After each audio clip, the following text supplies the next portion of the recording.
Welcome everybody to the World of Dragons podcast, the podcast where 2.5 dragons get together to discover, review, and then discuss dragon-related media, stories, TV stories, books, and novels. That's all we do now. Movies, books, and TV shows and video games to help you dragon fans find the next magical world you wish to visit. Yeah, because dragons are amazing, but it's so hard to find good stuff with them. Yeah. I don't know. I'm one of your hosts, Ray, and I'm here with Bantam and Dilettante as always. Say hello, you two. I'm one of the other hosts. Dilettante, coming to you live from the Pillow Fort. The Pillow Fort. Didn't sleep at all. Well, I don't know if I told you, but I was talking to Bantam the other day about, let's get some merchandise. Let's get some, artwork to put on t-shirts and sell them. And one of them was going to be you in a nightcap and just, on a pillow and just dragging to the bed, just being the only text on there. Yay! I'm the poster boy for the merchandise. No, you're just the most obvious idea. We were trying to think of an idea for each one of us that would be, whatever. And for you, it would be, the nightcap, swaddled in blankets, drinking a soda and just bags under your eyes. Yay, I'm a brand image. my lazy, sleepy character. 10 out of 10. Yeah. So what Dilettante needs before we start recording is a hot brown morning potion. It's delicious. Also, I will not drink any potion from someone who takes magic from living creatures. One thing I'll say about that scene, this is we're just getting right into it and getting a little off topic to start, but whatever. The hot brown morning potion was very obviously a coffee reference. Yes, I get that. I mean, yeah. Obviously, yes, but the point is, she's don't talk to me until I've had my hot brown morning potion. Takes a sip, and then immediately continue. It's I don't think coffee affects you that fast. No, but it's a mental thing. Trust me, it does. It would be a joke. Keep in mind, these episodes are 20 minutes long. Yeah. It would be, by the time coffee would take effect, the people would forget the joke. I guess the point is, I'm just as somebody who does not drink coffee and can wake up vibrant and natural without any outside help, because I'm a demon that way. People who need coffee, if you have the attitude of don't talk to me until, how long after you drink the coffee will we need to wait before I can talk to you? Realistically, it's mostly a placebo effect. The people who are addicted to coffee and wake up in the morning and the first thing on their mind is, I want coffee. And when other things people want to talk to you and you're shut the fuck up till I've had my coffee, the act of taking that first sip is usually enough of a placebo effect to calm those people down. I know this because I used to work at Dunkin' Donuts, and watching some of the regulars come in and they look grouchy and pissy, and then you give them their coffee and they go over and they sit down, and then when they're leaving they're all right, bye, super friendly and chirpy and whatever. It's it doesn't take effect that fast. It's mostly just this is the first thing I want in my day, and I don't want anything to happen before the coffee does. All right, I can understand it being mostly placebo. Venter said that he doesn't like coffee, and I agree with Venter. The last time I got a coffee at an actual coffee place, the looks I got from people when I ordered it, because I was I want half coffee, half milk, and then 30 sugars. And people were looking at me the fuck? I'm I like the effect of coffee. I do not like coffee. I don't like the taste of it. I want to murder it with coffee, with sugar and milk. I had a couple friends that, the first, they wanted to get me to try coffee just because if you've never had it, you gotta try it. Just because, I don't know, peer pressure or whatever. And when they saw the amount of, cream and sugar I put in it, they're what the fuck?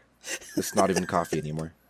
Yeah, sometimes one of my coworkers at the place we work now, she'll make coffee in the morning, and she'll be hey, I made coffee, and I'll go over there and I'll make coffee. And there was one time she watched me making coffee and she stopped what she was doing and just stared at me the whole time.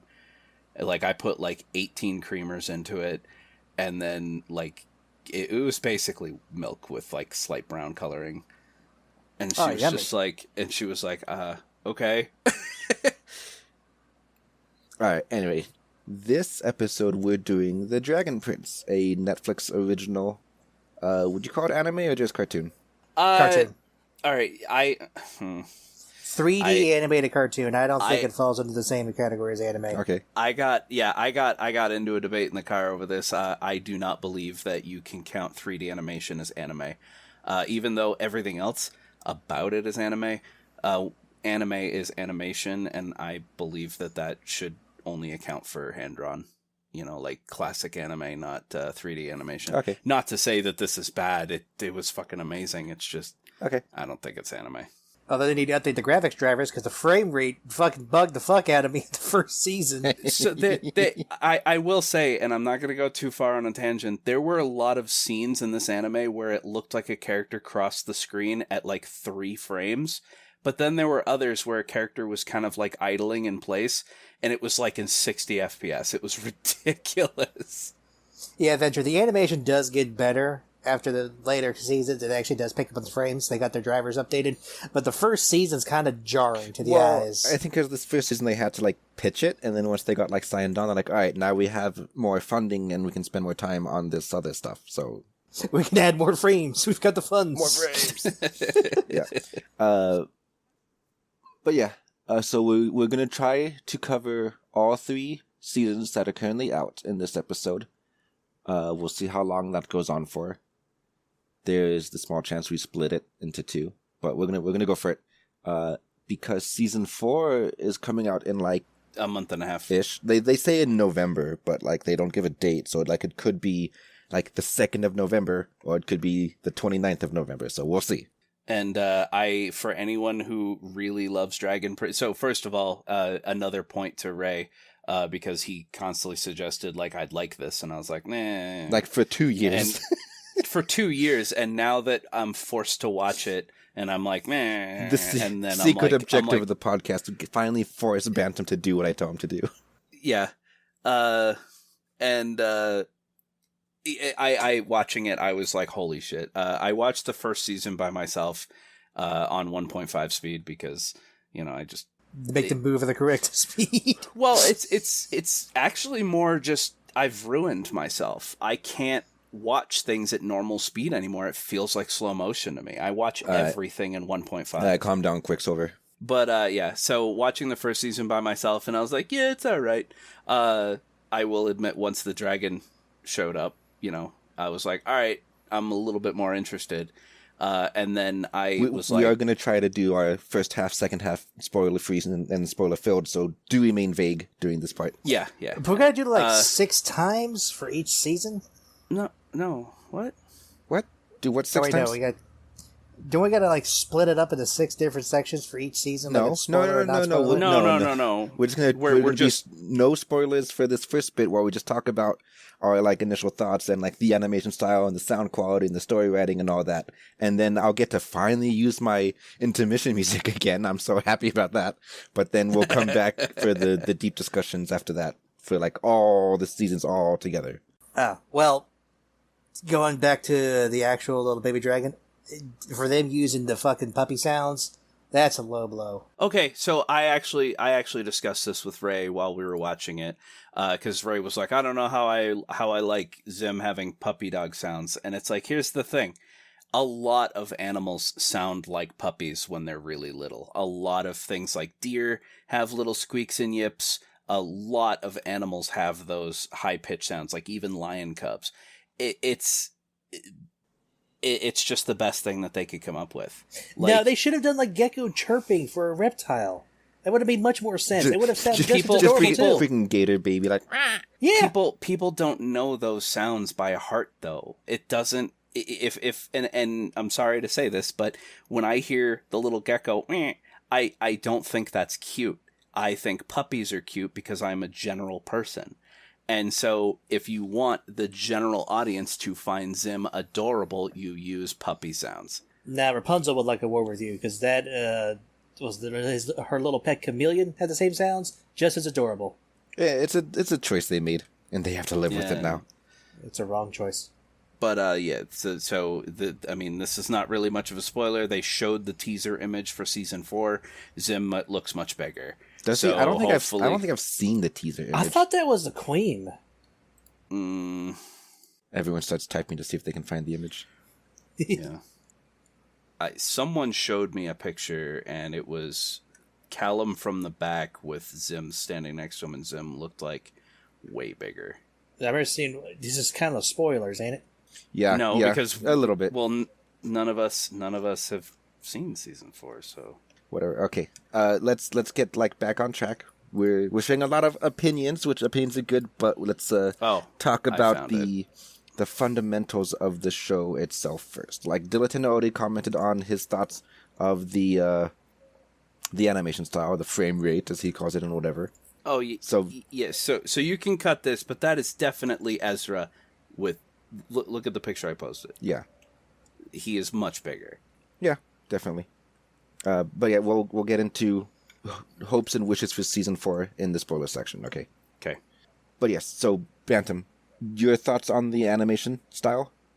The animation style was really, really well done. So I have watched a lot of shows like this, like Guts or Berserk rather. Where define shows like this. Shows where it marries 3D animation with cell shading to try to make it look like it was animated.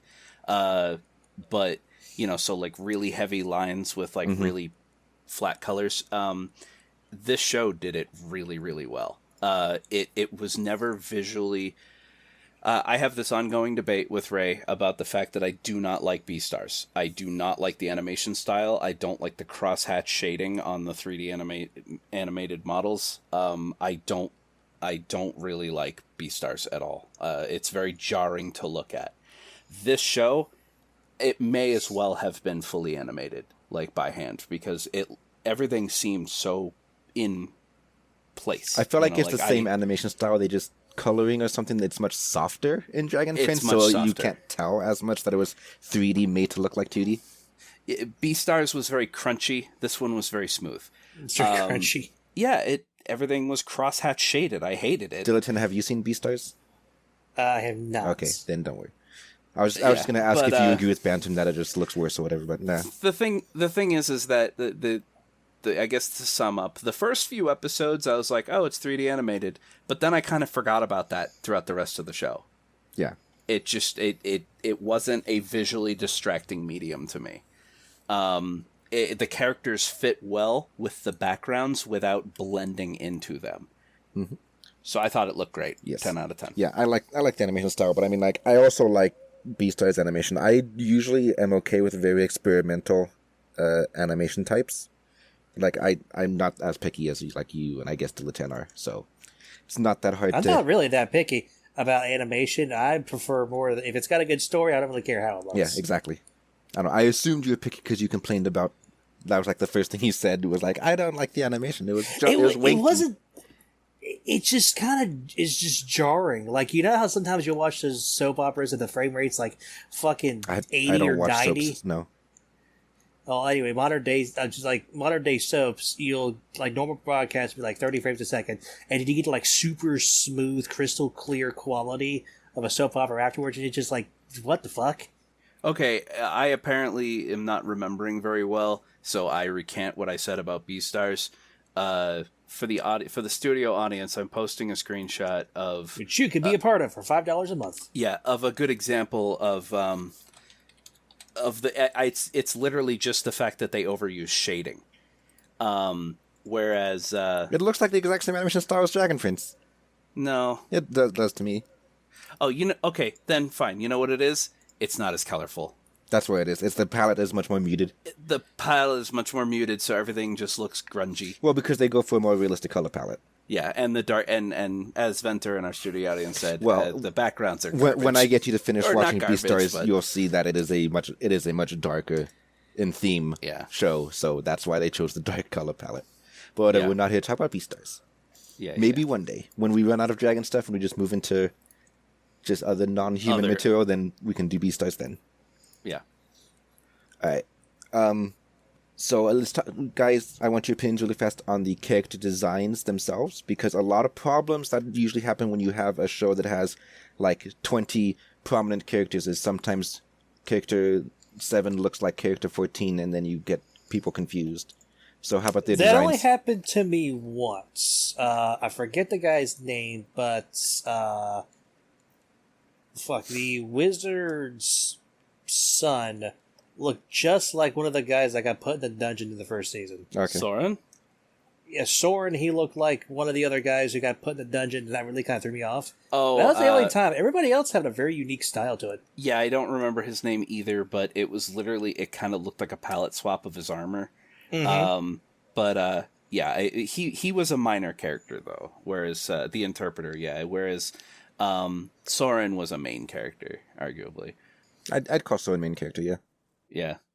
As far as character designs, they kind of did what I plan on doing with the book I want to write, which is anyone who isn't a main character is basically a cardboard cutout in the background.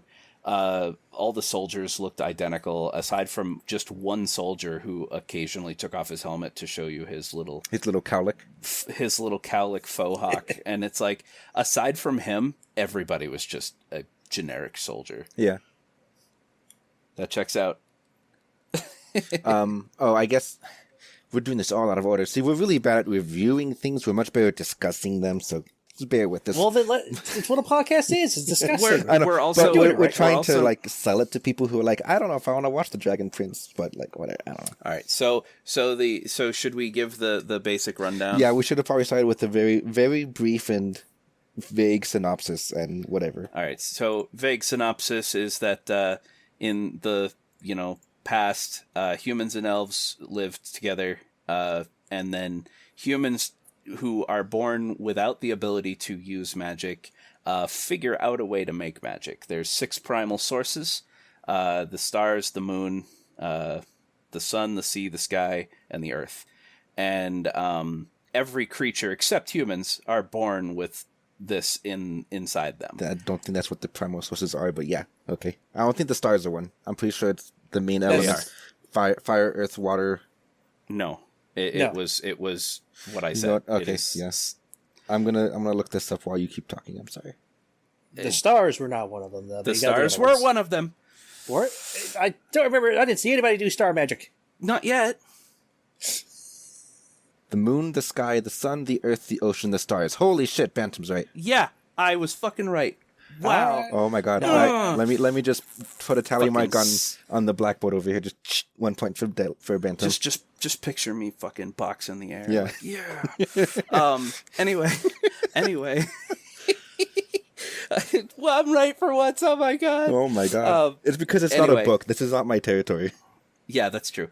I do focus on details like that when they're showing it to you, and I do recall they showed the night sky with all the stars. Right. And she said the stars. I'm really sorry for interrupting, but yeah, basically there's a magical world called Xadia with these 6 primal sources. Everything is infused with them. Everything is connected to one of them, and so this is kind of just natural magic everywhere, except humans are not connected to any of them, so they don't get to do jack shit. And then humans discover how to do jack shit by killing a magical creature using its essence to cast dark magic. So they create a 7th form of magic, which is very evil and requires killing something else. And talking in reverse. Yeah, the dragons are very...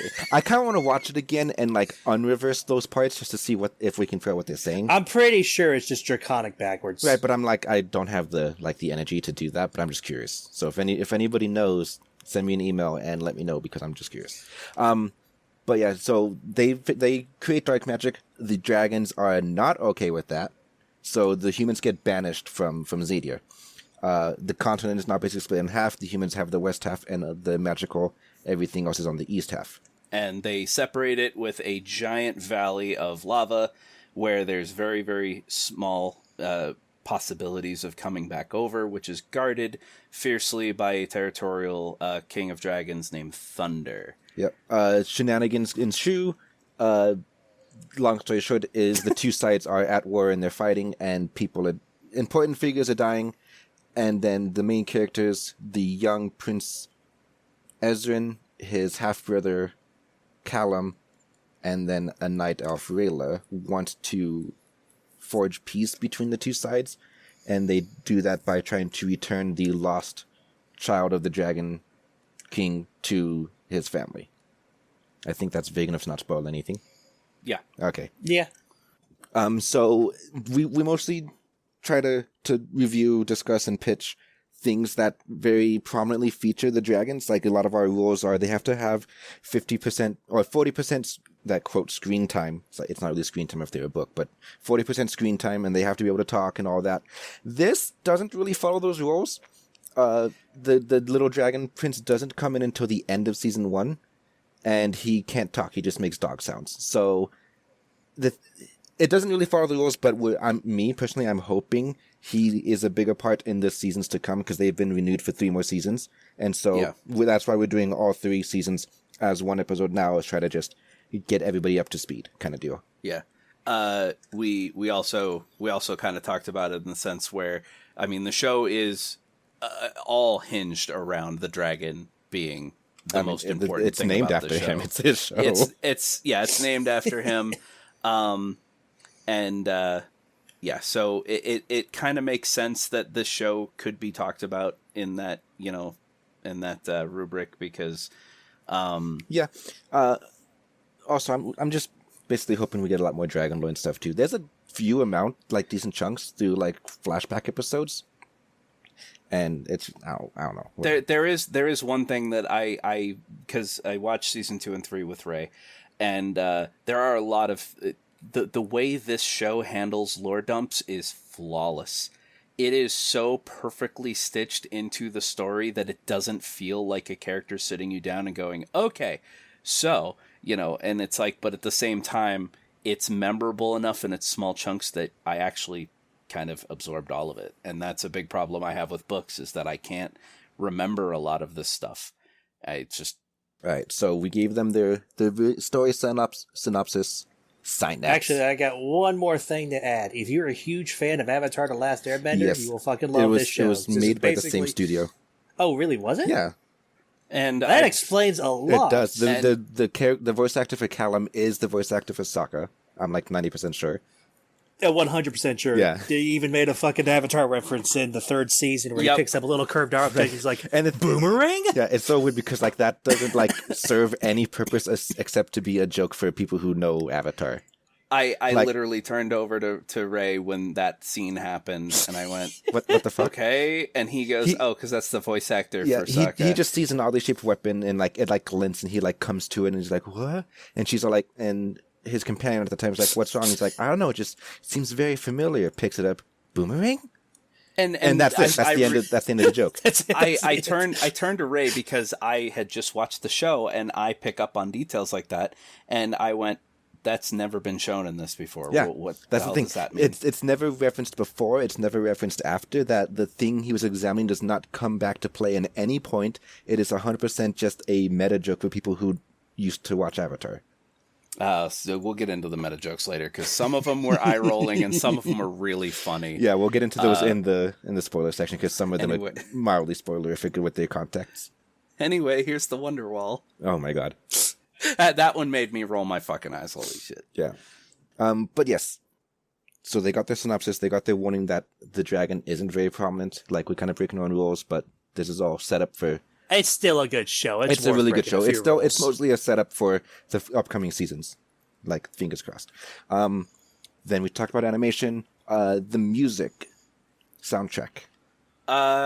So it does its job, but I honestly can't remember it. Yeah, I can't remember anything, which is not necessarily a negative thing. It's music. Most music is supposed to be background. Unless a character is literally singing lyrics, you shouldn't be focusing on the music. It's there to accentuate the only part about music that I recall was, and Ray pointed it out, which made sense, was at one point, the bad guy, Varen, he was standing on the edge of a cliff next to his daughter, Claudia, and the music was triumphant and loving, and then he revealed some plan, and the music suddenly took a dark turn. Because Ray went, ooh, the music got sinister, and it was once he said that I realized that it was right, that the music had changed, mid-conversation. So I was like, all right, yeah, that's pretty cool. Yeah, the only song that I really remember is the one that plays during a certain character's scenes with a magical item. Wow, being vague is hard. There's a lot of music that plays there because there's not a lot of dialogue. And so that's the only song that I can really remember, but I really like that song. It sounds good. I want to find it on YouTube and just have it on my phone or something. Yeah. I guess give your brief opinions on how the dialogue was written and the story as a whole, like just the writing? Writing 10 out of 10. The writing 10 out of 10. The main villain's dialogue throughout the entire show was very realistic and convincing. Mm-hmm. He actually did not sound like someone was just, how can I write this guy to be bad? And it's like, no, he was. There were elements to his whole character that were very convincing. Like, yeah, I see why you're doing this. A lot of the characters seemed very believable. Well, they all had good motivations for what they were doing instead of just being bad for being bad's sake. Yeah. Yeah. No, I understood his motivations and I got it.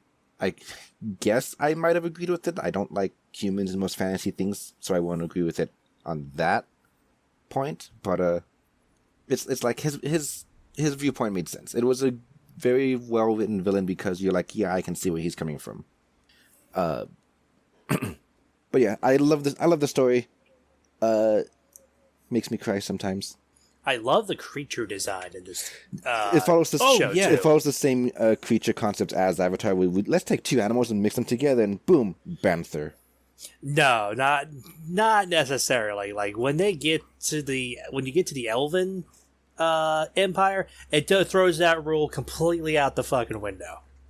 For like maybe half. I mean, sure they mix a few things together. Like there was a wolf bird mount thing. Mm-hmm. And like the moon phoenix, but then you cross over and there's like stackable little fluff balls. Oh my god, like Adorabers. Adorabers. I thought the Adorabers were really cute. I thought the Flatula lilies were really stupid. I mean, they had to throw a fart. Granted, that's the only fart joke they ever did. I wish that like I could just be in animation studios when someone thinks, "Hey, can we stick a fart joke in here?" So I could just backhand him across the fucking room. I'm so sick and tired of everyone going, "Hey, we need a cheap laugh. Can we put a fart joke in here?" They find ways to do it. Whether a character is talking near a horse and then the horse will fart and they'll be like, "Buh," and it's like it's not funny. It's stupid. I'm not really bothered by them most of the time if they're like done sparingly. And it's like, I understand that it's there for, like, the super young people. So, let them have their giggle. Yeah. This wasn't in the Netflix for Kids section, though. I mean, it doesn't need to be in the Netflix for kids. There's still going to be kids watching it. I will also say that that at first I pointed out to Ray, I was like, do you know that, like, even though characters, like, background soldiers die throughout this show, there's never any, like, dismemberment or blood or gore or anything. The first time you ever notice it is when Rayla was slicing up the soul vipers, or soulbite vipers, whatever. But then toward the end of the series, you actually start to see some real violence. And I was like, yeah, escalation. It's been so long since we've done anything new to where we had to have the pre-spoiler section. I'm trying to remember all the check marks we went through. I should have them written down. The lore we discussed, as I said, the lore that is doled out in sufficient portions, stretched out over the series of the anime, where every episode has something new to teach you about the past or cultures or whatever, which I thought was really well paced. The creature design was fantastic. The character design for new characters was really, really well done. Like the pirate captain, like that character was beautiful. Oh, he's my favorite. Yeah, Ray was like, "You're gonna like him," and I was like, "Yep, you're right." I'll ask you guys who your favorite character is in the other half, so we can get the spoiler section, so we can get into like why or whatever. But yeah, so I guess we touched on most of the bases for pre-spoiler. Yes, I can't think of anything else. Anything pre-spoiler you guys want to add in real fast? Like if someone was listening and they're like on the fence on watching this or not, if you want like anything you want to say to try to get them, hey, just give it a chance kind of deal. Are you like in the majority of people who liked Avatar The Last Airbender? You'll love this. I just said that. I know, but here's the thing. I fucking hate Avatar. I've tried watching The Last Airbender. I do not like the show. I hate it. The world is entirely unlikable to me. I do not like any of the characters at all. Just watching our audience fly away. No, here's the thing.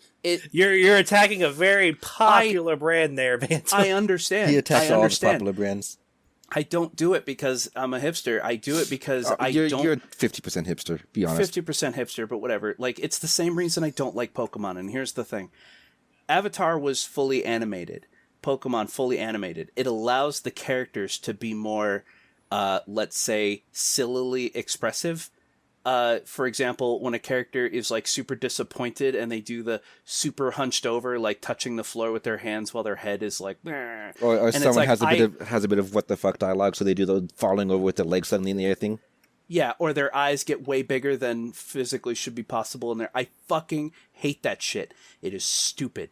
I'm guessing you didn't like Teen Titans then. No, huh? I fucking hated Teen Titans. There goes even more of our audience. I don't care. I will be that punching bag. I don't care. I don't like super over the top, whatever. When a character is yelling at another character and their head takes up the entire background of the screen. The thing is, all of this, I love all of this. All of this, like, cartoon physics, let's call it. I love that shit. That's why I like anime so much. Oh my god. And that's why I don't. I prefer like graphic novel style animes where the character models never distort. They are always drawn realistically, with the way a realistic anime will have a character be surprised is they'll shrink down the pupils, but the eyeball itself will never get bigger. Whereas in anime, their whole eyeball will take up like 50% of their face. And it's like, I don't like that stuff. I prefer things to be more grounded in reality, even in a sense where, the things happening on screen are not real. Character models never distort. Character models are always on model. And when you're doing 3D animation, you can't do that, or at least they didn't do that in Dragon Prince, which is why I love Dragon Prince, but I can't stand Avatar. I'm going to steer you back to the original question of what would you tell someone on the fence to get them to watch this? That's where we started. Look where we ended up. I don't have an answer for that. I don't know. You just took this as your chance to rant about animation styles in anime. Yeah, I guess I would just be like, hey, did you really love Avatar: The Last Airbender? And they're like, yeah. Well, good, because I didn't. Well, no. That's exactly where we went with this. Yeah, all right, that's fair. You just wanted to shit on freaking Avatar. I fucking hate Avatar. Oh my gosh. Okay, whatever. I'm putting you back in the box. Right. Putting you back in the box. Here, I'll answer the question. I say to someone, hey, did you really like Avatar? And they're like, yeah. I'm like, then you'll love Dragon Prince. And then I'll ask someone else, hey, do you like Avatar? And they're like, no, I hate it. And I'll be like, great, you'll love the Dragon Prince. There you go. Oh my god. Diletan? I already answered that, which is Avatar. Okay, so... If you like Avatar, you will love this. Okay. I guess the thing that I would say to people on the fence is, even though the dragon doesn't play a really big role right now, admittedly, if you just are a fan of fantasy worlds in general, this world itself is very vibrant and full. The lore behind how the magic works and the creatures and the cultures just kind of fits together so nicely that you'll fall in love with the universe. And hopefully that's enough to get you through to when the dragon actually becomes a big deal in hopefully season 4+. So, give it a shot. You'll love the lore. I love not magical realms so much as just fantasy worlds. I love learning about other cultures and universes. I can't think of the words to describe what I mean. Part of the reason I like reading fantasy so much is just because I like seeing different ways things could be.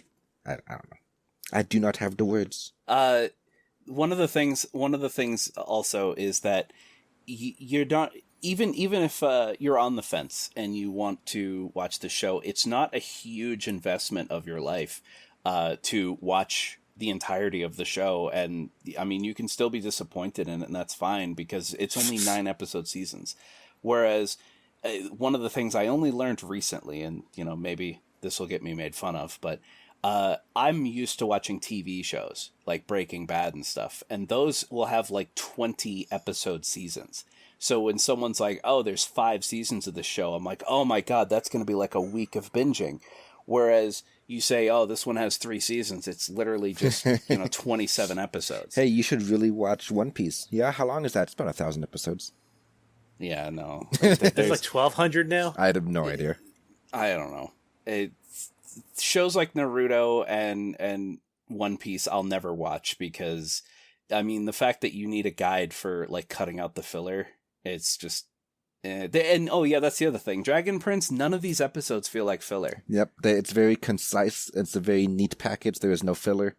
Even the stuff that feels like filler, there's like something important like halfway through. Whatever.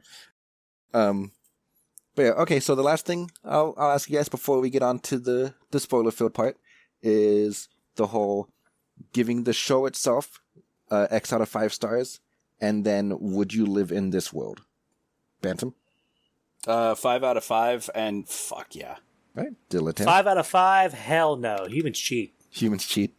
Humans cheat. But you could end the human menace.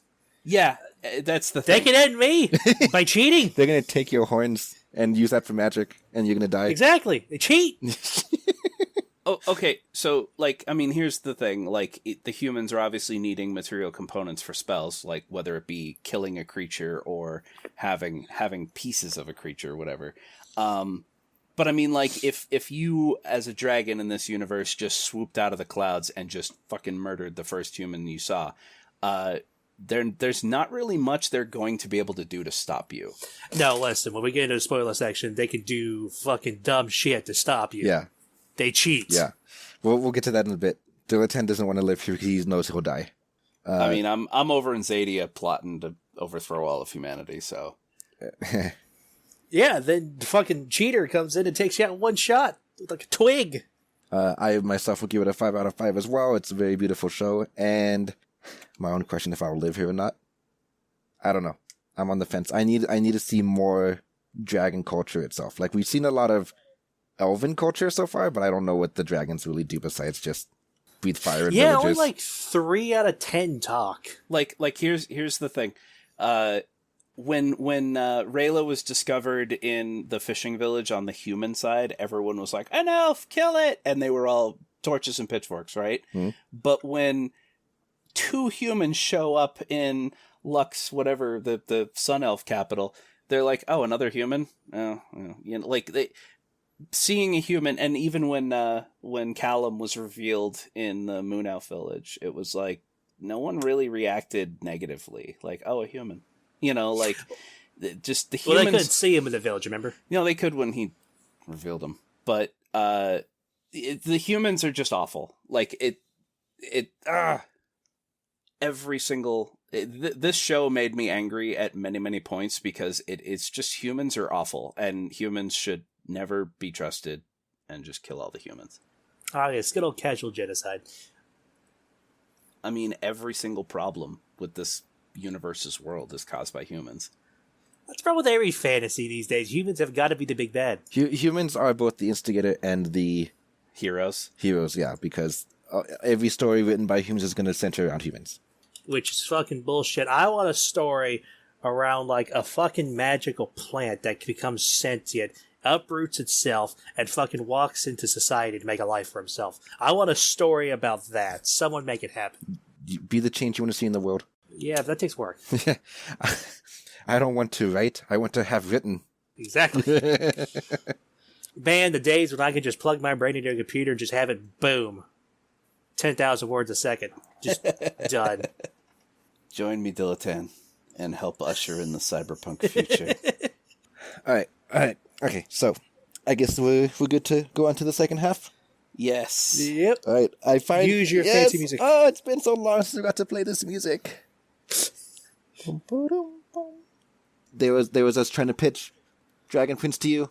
If you decide you want to go watch it, then you may pause the episode, go do so now, and then afterwards, or if you have already seen it, or if you decided, nah, it's not for me, but I still want to listen to you guys talk about it, then continue listening, and after my 20-second musical jingle, we'll talk about spoilers. Yay!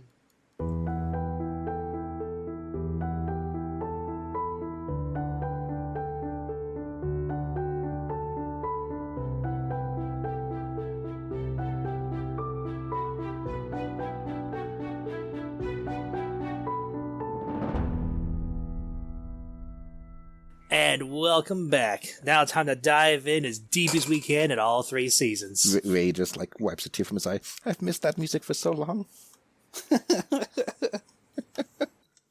It feels so good to put it in again.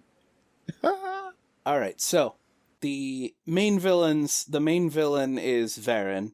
He's the king's high advisor. And the first thing that I want to mention, because it happens in season 1, the moon elves come over to the human side with the intent on assassinating the king as revenge for the humans murdering the king of dragons, Thunder. Which is revenge for the King of Dragons killing the Queen of Katalis. Yeah. Which was revenge. Cycle of hate. It's a cycle of hate. Well, no, that wasn't revenge. They were trying to get something to feed their kingdom. Right, but that was also... But they came over into Xadia to kill a creature. Yeah, and that's all fallout from them being banished, which is fallout from them being... What the point is while it didn't all start as revenge, it's still all cycle of hatred. The cycle of hatred, yeah. So moon elves come over to assassinate the king, and they have, again, like, they drip in the lore where the moon elves have this ritual called the Ritual of Binding, where they put wraps around their wrists, and the wraps will only come off when they fulfilled their mission. And their mission was to kill a certain person. So the main character, Rayla, her job was to kill the prince, which is Ezra, the little boy. And she obviously doesn't do this, so her binding doesn't come off. But here's one thing I really wanted to talk about now that we're in the spoiler section. I don't believe, and there's no confirmation of this yet, but I am willing to put money down that King Heron is not dead. And the reason why is because Chekhov's gun, twice they showed the Soulbite Viper, and he mentioned that he found a rare 2-headed version of it which could transfer your soul from one body to another. And thus, they would kill, essentially, nobody in the king's body and put the whatever. And he refused that every chance he could, though. Yes, he did. But then the last time that we ever see King Heron alive is when Varen goes into his room with the basket that has the snakes, and then we never see the king again. And my personal belief, and Venter in our studio audience says that that there's confirmation he's dead, but they still have the out. They still could undo it. It would be so weird to bring it back in this late, though. The thing is, I don't believe they'll do that because it would like nullify a lot of the emotional impact of most of the show at that point. And the growth of the prince himself. Yeah. Yes, true. But, they could always do like the Boba Fett level of like just the king is still alive. He's just kind of watching events unfold from somewhere else. Like he's like, you know what? That feels like a terrible, terrible path to go down. Like, I don't think they do that. That's like these guys are really good writers, and that's like a really bad writing choice. But and then there's also the coins, which can apparently trap your soul inside of a coin. There was a lot of like, and see, as Venter said, there's confirmation he's dead now, but I don't look into that stuff. So for me, watching the show, I would still have been convinced that he survived somehow. At least his soul had survived. But the king is dead. He was assassinated.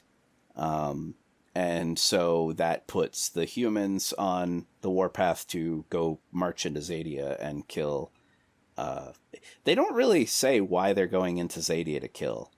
Like, the moon elves assassinated the king, and then the humans are like, we have to strike back, so we're going to march into Xadia. Well, the only human that says we got to strike back is Varen. Fucking names. I can't do names. Viren. And it's just because So his entire goal is just to create a bright future for humanity, because humanity is number one, and humans should be in charge of everything and whatever, right? Yeah. He wants humanity to be safe, and they can't be safe while all this terrible stuff is living across the border in Xadia. So it's just, he keeps digging the hole deeper and deeper. The only way humans can be safe is to just wipe out all of the elves and all of the dragons and all of that. Like that's because he can't conceive peace, because he himself is a very vengeful person, so he keeps perpetuating the cycle of hatred. Like, a good example is when they went to go kill the king of the dragons in the first place. Like, hey, this dragon killed these 3 queens, let's go kick his ass because he deserves it.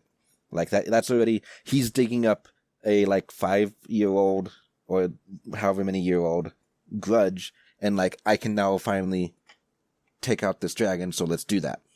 Even though like there's been absolutely no problems since that dreadful day. He still just digs it up and says, let's go do this. So they go kill the dragon, and then he's like, wait, the dragon has a kid. I have to kill the kid now, or else he's just going to come back and take vengeance on us. So it's just, he keeps digging the hole deeper and deeper. It's like, oh, now we have to do this because others, they're going to be mad. Or we have to do this because now they're going to have vengeance. We have to do this. And it just keeps going and going and going. And eventually leads to his ultimate ideal of, I guess I just have to conquer all of Xadia. Mm-hmm. Like, that's going to be the only thing. The only way humans will be safe is if we conquer Xadia, because we can't just say sorry and leave it at that, or whatever. Right? I will say that is it Varen or Varen? I don't know what it is. Viren? It's Viren. Pronounce it how you want. I think it's Viren. Viren. Varen. Varen, he is probably one of the more believable, realistic bad guys. Because as you said, like he's only motivated by, like, I want our people to be okay. There have been plenty of opportunities for him to just straight up be evil, and he didn't do it. Like, even when later on in the series, when he gets to become quote unquote king, and puts Ezra in the jail cell, like he could have easily just had Ezra killed, but he didn't, because he's not a monster. Ezrin, he's like, there's an N at the end. Yeah, Ezrin. Because he got what he wanted, and it's like, you know what? All right, fine. I got what I wanted. Put him in the jail. And the thing is that he doesn't want to be king for the sake of being king. It's not I should be in charge. It's not I want the power. It's I'm the only one who's willing to do what needs to be done. And the way the characters in this show are written is really good, because there was one time I turned around. I don't know her name, but she's the one with the hood and the blonde hair that is kind of like the king's advisor. There have been a couple times in the show where I turned over and went, oh my god, I bet she's evil. Because when she's the one who pitched the idea to Ezrin that he could abdicate the throne and make someone else temporary king, and she heavily implied that it should be her. And I'm like, no, I was waiting for. And I was like, oh, she's evil as fuck. And it's like, no, like she's not. You could appoint a regent, like, oh, it's gonna be her. It's gonna be her. It's gonna be her. And I was like, oh, like, because in Ezrin's position, I'd be like, I'm suspicious of fucking everyone now. Her name is Opeli. Opeli, yeah. And it's like, no, she wasn't evil. She was pure good. She's like the nicest advisor you could ever have. Yeah, but she was being forceful with him because she was trying to imply on him that this is serious. Like, you really need to think about serious. This. Yeah. It's like peace will cost more lives than war would sometimes. Yeah. And it's like, but the tone and inflection in her voice, I'm like, that's realistic, but at the same time, it made me feel like she was evil. Mm-hmm. Same thing with Nyx. Like, Nyx I thought was evil, to the point where, and I didn't get confirmation of this, so it didn't work out for me, but when Nyx first showed up, I was like, I asked Ray, is she evil? Is she, like, working for, like, the bad guys, or is she working for the good guys, or is she just like I couldn't remember, because I'd only seen season 3 once, and it was like 3 years ago when it first came out, so I couldn't remember. And no, she's not good or evil, she's just mischievous. She actually did want to do what she said she was going to do, but for selfish reasons. She was hoping to fly the Dragon Prince all the way back to the Queen and get showered in riches and gold. Yeah, it's like the goal was, let's bring the Dragon Prince back to his mom, and she's like, okay, I'll do that so I can get the reward. Yeah, so it's like, she wasn't evil, she wasn't trying to, like, kill the Dragon Prince or return him to the humans or whatever. She just wanted the glory for herself, and, so I was like, is she evil? Because she seems evil as shit. She's got hematochromia, she's automatically evil. So I am going to mention the one controversial not controversial take, but controversial subject matter, that popped up a lot in this anime. At which I thought, of all the media where I've seen,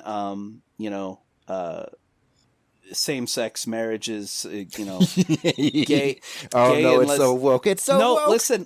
I know. I'm making a joke. Yeah. Gay and lesbian relationships. A lot of people, oh God, it's so woke. So, they're pushing an agenda on our kids. They're pushing agendas on our kids.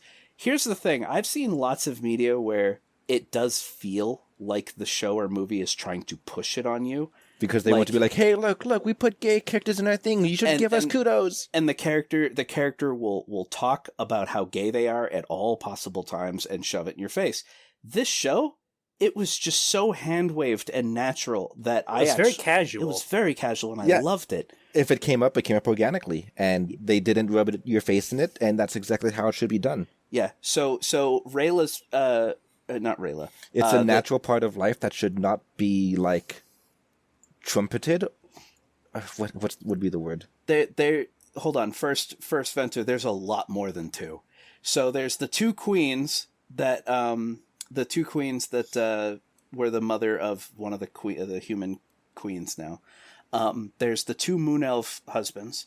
There is the sun elf that she was He believes that the deaf human, whatever her name was, and the sun elf are going to be dating. I don't think so, but that's what he believes. At the end of the show, when they finally reunite the Dragon Prince with his mother, after fighting side by side together with the sun elf woman, what's her name? Amaya. Amaya's the deaf aunt, and Janai is deaf. The sun elf.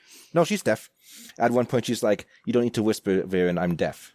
Oh, that's true. She does. But how come sometimes they just talk directly to her and she responds? Because she can read lips. She can read lips. Okay, but it's like, yeah, okay, maybe I'm inflecting too much on it, but the fact that at the very end when they show the whole crowd and she reaches over and grabs her hand and holds it, no one else is doing that. Because they became friends, right? Most of the other humans and elves don't know each other. They're just random sun elves and random human soldiers that just showed up for the final battle. But then they have developed a friendship, and so they hold hands to show the Dragon Queen that, hey, there are humans and elves who are getting along now. I don't think they're going to be dating, because I feel like Amaya is dating the ginger translator. Whatever his name is. I mean, they never... The guy who really loved the dungeon? Yeah. Well, because they're always hugging. Like, when they finally get reunited, they, like, hug, and the translator even, like, wipes a tear away. You're awful chipper for someone who's been in a dungeon for a week. Well, why be chained down when you could be chained up? Eh? I love his enthusiasm, his tenacity, as Viren puts it.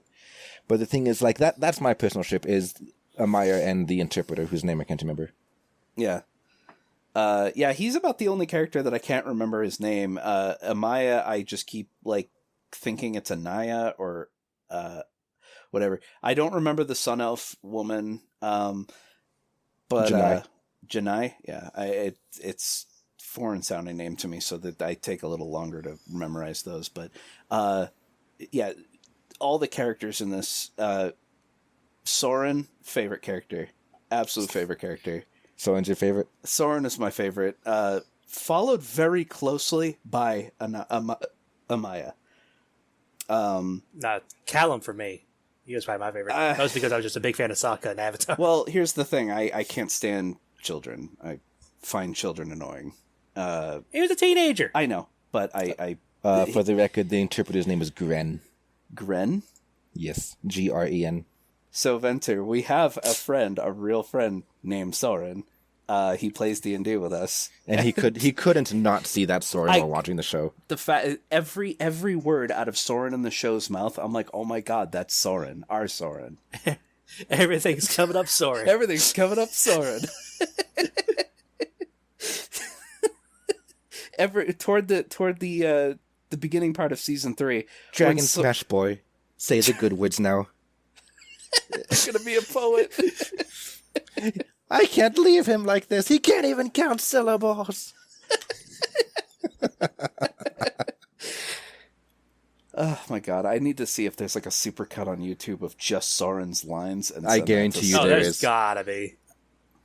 Alright, but yeah, so Soren was my favorite character. I really liked Claudia. Like, it's such an anti-trope, which I love, because I hate tropes. It's such an anti-trope that, like, the children of the big bad are both, like, in their own way, complete morons. Like, they're really smart in some aspects, but really dumb in others, and they balance each other out. Like, Soren is a really capable sword fighter and like a big brother type, but at the same time, he's a complete idiot. Whereas Claudia is incredibly smart, but she's socially inept. Like, just dumb. And very childish at times, like when she's making faces at Prince Hazek? Cassif? Cassif, yeah. It's like, it's just so weird because, like, the moment you're like, oh, these characters are starting to get serious, and then she, like, makes a stupid face behind his back or something. Mm-hmm. Oh, yeah, and she made a fart joke. Yeah, she's like, people usually call me the quirky one. Yeah. Nah. The thing is you can do fart/toilet humor in a funny way. Like when, I think if you allude to it without actually showing it, that's what's funnier. Like when, Viren is like, where the hell is Soren? And she's like, oh, he said he was going to the bathroom. He's like, he had some cheese and he said, I'm paying the price for it now. And he's like, you don't have to paint a picture. And he walks off and she goes, yeah, you'd only need the one color. And then waits 5 seconds and then brown. It's like, that's funny. But, having the sound effects. For audio listeners who aren't in the Discord, he's responding to something Venter wrote in our audience stand. He pointed out that Claudia, my God, names. Claudia. He pointed out that Claudia made a fight joke just to, I guess, personally attack Bantam's dislike of fight jokes. More of a poop joke. Yeah. But the point is that when she also made one when they were trying to track down the princes. And then Soren's like, oh, your horse just, and she's like, wasn't the horse. Yeah, that wasn't funny to me because it's a literal fart joke and that's stupid. It's lowbrow humor. You're nothing but lowbrow humor. Yeah, but I've seen what makes you laugh. Your booze mean nothing. I've seen what makes you cheer. Your opinion means nothing. I've seen what makes you laugh. There you go. That's more appropriate for me. But yeah, so at that point, then there's 3 fart jokes or toilet humor jokes. There's the horse farting scene, the flatulillies, and then the paint a picture with, brown. Like, the brown one was funny. The other 2 were not. And watching Zim, the little dragon prince, romp around in the flatulillies was not funny either. Yeah, but good segue. What made you laugh the most while watching this? Name your favorite, funniest scene. Damn, that's a hard question. Damn straight. Dylan didn't come out of here swinging strong. I mean, I'm glad you're interacting. After I edited the last episode, I was like, man, Dylan's just kind of existing. He doesn't really do anything if I don't. I was existing that whole week. If I don't address him directly, he's not talking. Like for me, it was the weapons grade bread in the first season when they were at the winter house. Yeah, that's your bread. I thought it was a bag of clubs. I think the part that made me laugh the most was the illusionist woman, the moon elf illusionist mage. When she mentioned, they're like, oh, thank you, like, we'll be leaving now. And she mentioned something along the lines of, I don't know the actual dialogue, but she was like, well, I mean, you, like, breached all my defenses and invaded my personal space, but, it's been great. You've been desecrating this sacred place, but that's okay. That's okay. It hasn't been lonely. And she goes, but I'll be glad when you're gone. I think that was the part that made me laugh the hardest. I think the part that made me laugh the most was actually the boomerang joke, just because I love Avatar. So it's like, I got it instantly. And it's like, yes. For people like me, I wouldn't have gotten that. But a lot of the comedy for me, the parts that made me laugh the most in general, like overall, were Claudia and Soren's interactions with each other. Because Claudia's probably my second favorite character. Yeah. The whole, they already mentioned the haiku scene where, so at one point in season 2, Soren is fighting a red dragon, and the red dragon like bashes him against a rock, which paralyzes him forever, which I thought was like, holy shit. Like, is Soren like out of the story? Because they bring him to the doctor. And Claudia's panic and misery over not being able to use magic to heal him. And then they bring him to a doctor, and the doctor's like, he'll never walk again. And I was like, holy shit. But then, he's like, I'm going to become a poet. And he can't. Claudia's voice actor is really good. Yeah, she is. And then when, Claudia comes back and just starts slamming people around and just comes in and just like electrocutes Soren's body with a magic spell. And he's like, I can move again. Don't tell me to calm down. You should calm up. Yeah. It's like she was really devastated in that scene, but she's still telling fun. I don't think she was trying to be funny. It's just that's the way she thinks. Her personality, yeah. Her personality. You need to calm down. You need to come up. Slam, smash, fucking come in. Oh yeah, the whole deer thing. She's like, oh, look at this cute little deer. Sorry, but you're very young and virile, and I'm gonna need you. And then cut to the next scene, and it's like, oh, she killed that deer. Yeah. Very young, agile, and alive, and now dead. But when she was able to restore Soren, I was really happy because I enjoy the callback where when she heals Soren, it's like, it's okay, Soren, you're okay now, or whatever. I don't remember the exact words, but that's the exact same thing she says to her dad at the very, very end of season 3, and it's like, oh yeah, callback. Yeah, and she this is how we see her slip into the dark side. Well, it's through good intentions, but she focuses so hard on restoring or fixing Soren's paralysis that she gets the one white strand of hair, or one chunk of white hair. But then at the end of the series, when she's essentially resurrecting her dead dad, half of her head turns white. So it's like, oh, I actually didn't notice that. Oh yeah. So at the very end of the series, we are jumping around, but at the very end of the series, the bad guy falls off the tallest mountain and to his death. And when he wakes up, I can't believe it's ever that fall. He's like, you didn't. He's but like, that's okay. You're better now. Yeah, he's like, I survived the fall. She's like, no, you didn't. But when she's leaning over him, half of her entire head is white now. Yeah, I was really hoping Claudia would see Soren's point and actually switch sides. I'm kind of upset about that. Well, no, she's totally going to go dark side, but it's going to be, like, accidental. Like, her problem is she can't let things go. Well, like, it's actually established in her backstory. Her parents split, and her mom left to another kingdom.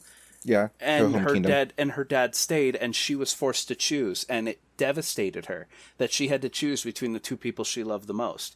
And then Soren, she didn't want to choose between Soren and Soren and her dad, and Soren goes to leave. Well, Soren and mom in the backstory, and then later on again when Soren is like, Dad has gone crazy, and I need to switch sides, and she's like, please Soren, don't make me choose again.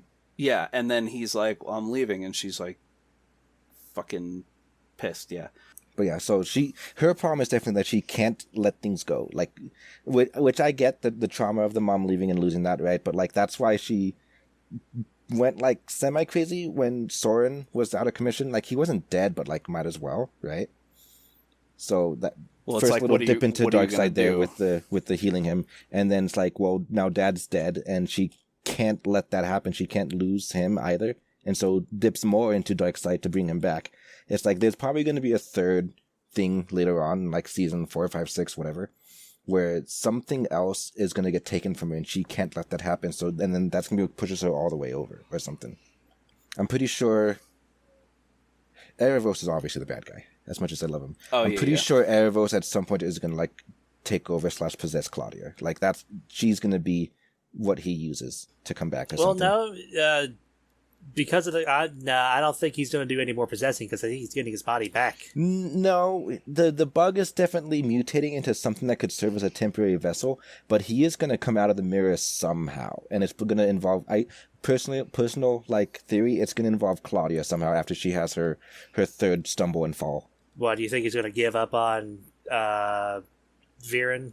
He served his purpose. He's weak, fragile. Well, and then go after Claudia I feel instead. like even though he's a villain, he's an honorable one, and because he said, "I'm going to help you, Viren," he's not going to suddenly turn on Viren. He's gonna it's gonna be twisted. Like, I'm gonna help you, but take away something else that you love, which is gonna be taking away Claudia. Which might he called her an asset at one point, and he's like, "She's not an asset. It's my daughter." So Erebos is still gonna be helping Viren. Like, this is what you wanted, isn't it, Viren? But it's gonna cost him Claudia, kind of deal.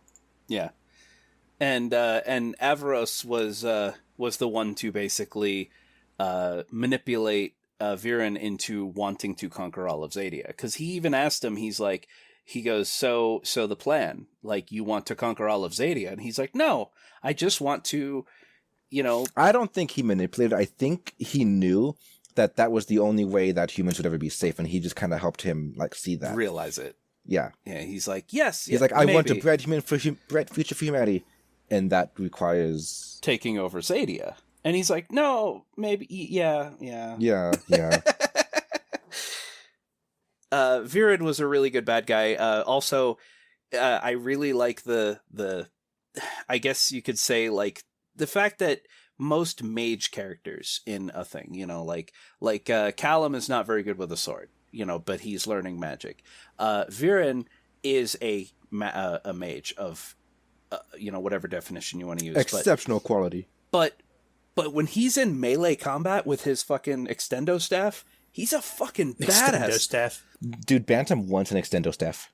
Dude, that staff is badass. And so when they show a flashback of him actually taking the egg and he's fighting off Rayla's parents, and he's being attacked by two people with two dragon guards, so you would assume that they're like the best of their clan. The best of the clan, and he just fucking is just powering through both of them, attacking from both sides with his staff. And I'm like, I love the concept of a magic user who is also really adept at melee combat, because the only time I'd ever seen that before is in Lord of the Rings with Gandalf.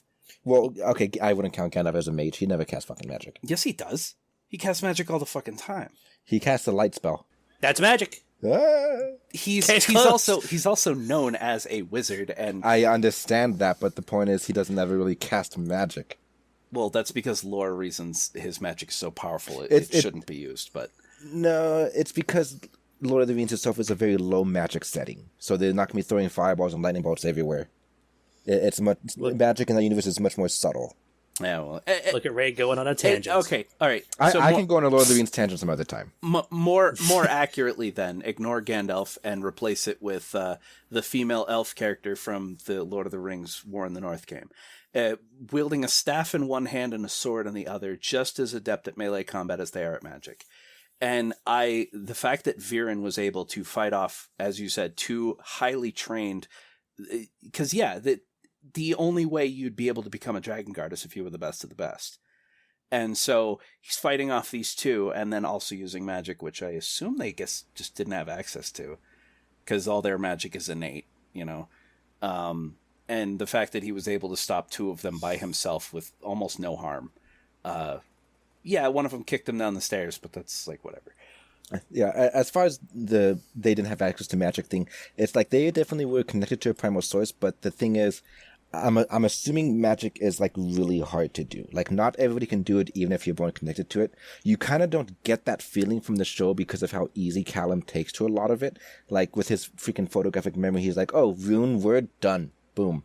I feel like there's a lot more nuance to that because like even later on the Skywing elf that can grow his wings says very few people can learn to do this. It's like if it was as simple as rune word go, you would think everybody could do it, especially every elf who's already connected to a primal source. I think there's some nuance to it that we don't really get to see. It could be like mental, it could be spiritual, but whatever. But it's entirely possible that not everybody can use magic. I mean, you never see Rayla use magic, even though she's a moon elf. Yeah, that's true. I thought you were going to mention the other funniest part. Actually, I think that might have made me laugh harder than anything else was when, toward the end of the series, he's meeting a sky elf, and the sky elf has runes written on his arms so that he can turn his arms into wings. And Callum's like, you got to teach me that. And he's like, my apologies, but humans can't learn. And then he gets cut off because Callum's casting a lightning spell. He has the most like unamused face, just really fast draws the rune and shoots lightning, like not at him, but like in his general direction, just to show like, hey, I can use magic, you fucking asshole. And he's like, okay. Yeah, that one was a good laugh for me. Yeah. I feel like magic is much harder to use than we can see in the show because Callum just takes it to very easily. It is definitely his calling. Well, he also had that whole fucking journey with did you like his fever dream? Fever dream? Oh, that was you be the sail and I'll hoist you. Yeah, that was weird. Before we talk to the dream, I want to double back to the Dragon Guards that had to fight against Viren. Mm-hmm. They outnumbered him, 10, 15 to 1? And they all fucking bailed on the most important creature in the whole land? I think at least 6, because that's how many, ghostly things I saw when he did the history spell. Viventus Historia, or whatever the fuck. Still 6 against 1. Yeah, Okay, it's okay. It could have been more, but it's at least 6 to 1, and they're all he also the Skywing, the red Skywing elf has a point. He just turned the Dragon King to stone. Let's get the fuck out of here. All right. Yeah, here's you the thing, can't really Diletan. stop magic of that level. I don't know that they saw they could have assumed an entire fucking army was mobilizing. They don't see from where they were in that throne room, or I guess you could call it the dragon room. They can't see what's going on down there. They just know that the Dragon King is dead. And if something was able to kill the Dragon King that quickly and easily, then they don't stand a chance. They didn't know it was just one dude. Yeah, 100% they're cowards. They should have stayed and fought to the death as their oath required, which is what realist parents are willing to do. So 100% they're cowards, but they do have a point. This guy turned the Dragon King to stone. We don't stand a chance.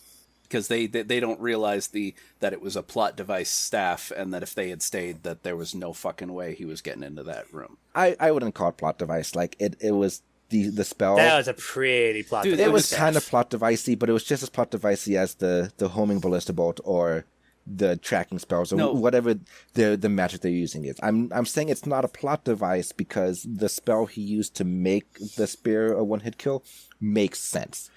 As someone who loves magic and fantasy, it made sense. The dying breath of a victim, the undying hatred of someone who loved the victim, and then the pure horn of a unicorn. That makes sense. What I mean by plot device is that the elves could not have possibly known that the only reason they were able to kill a dragon was a plot device, meaning that the elves... Oh yeah, he did it to the dragon, he can do it to us. He's not out of ammo. But they don't realize that he is out of ammo and that they can't use that spear on him. I agree completely, yes. Yeah.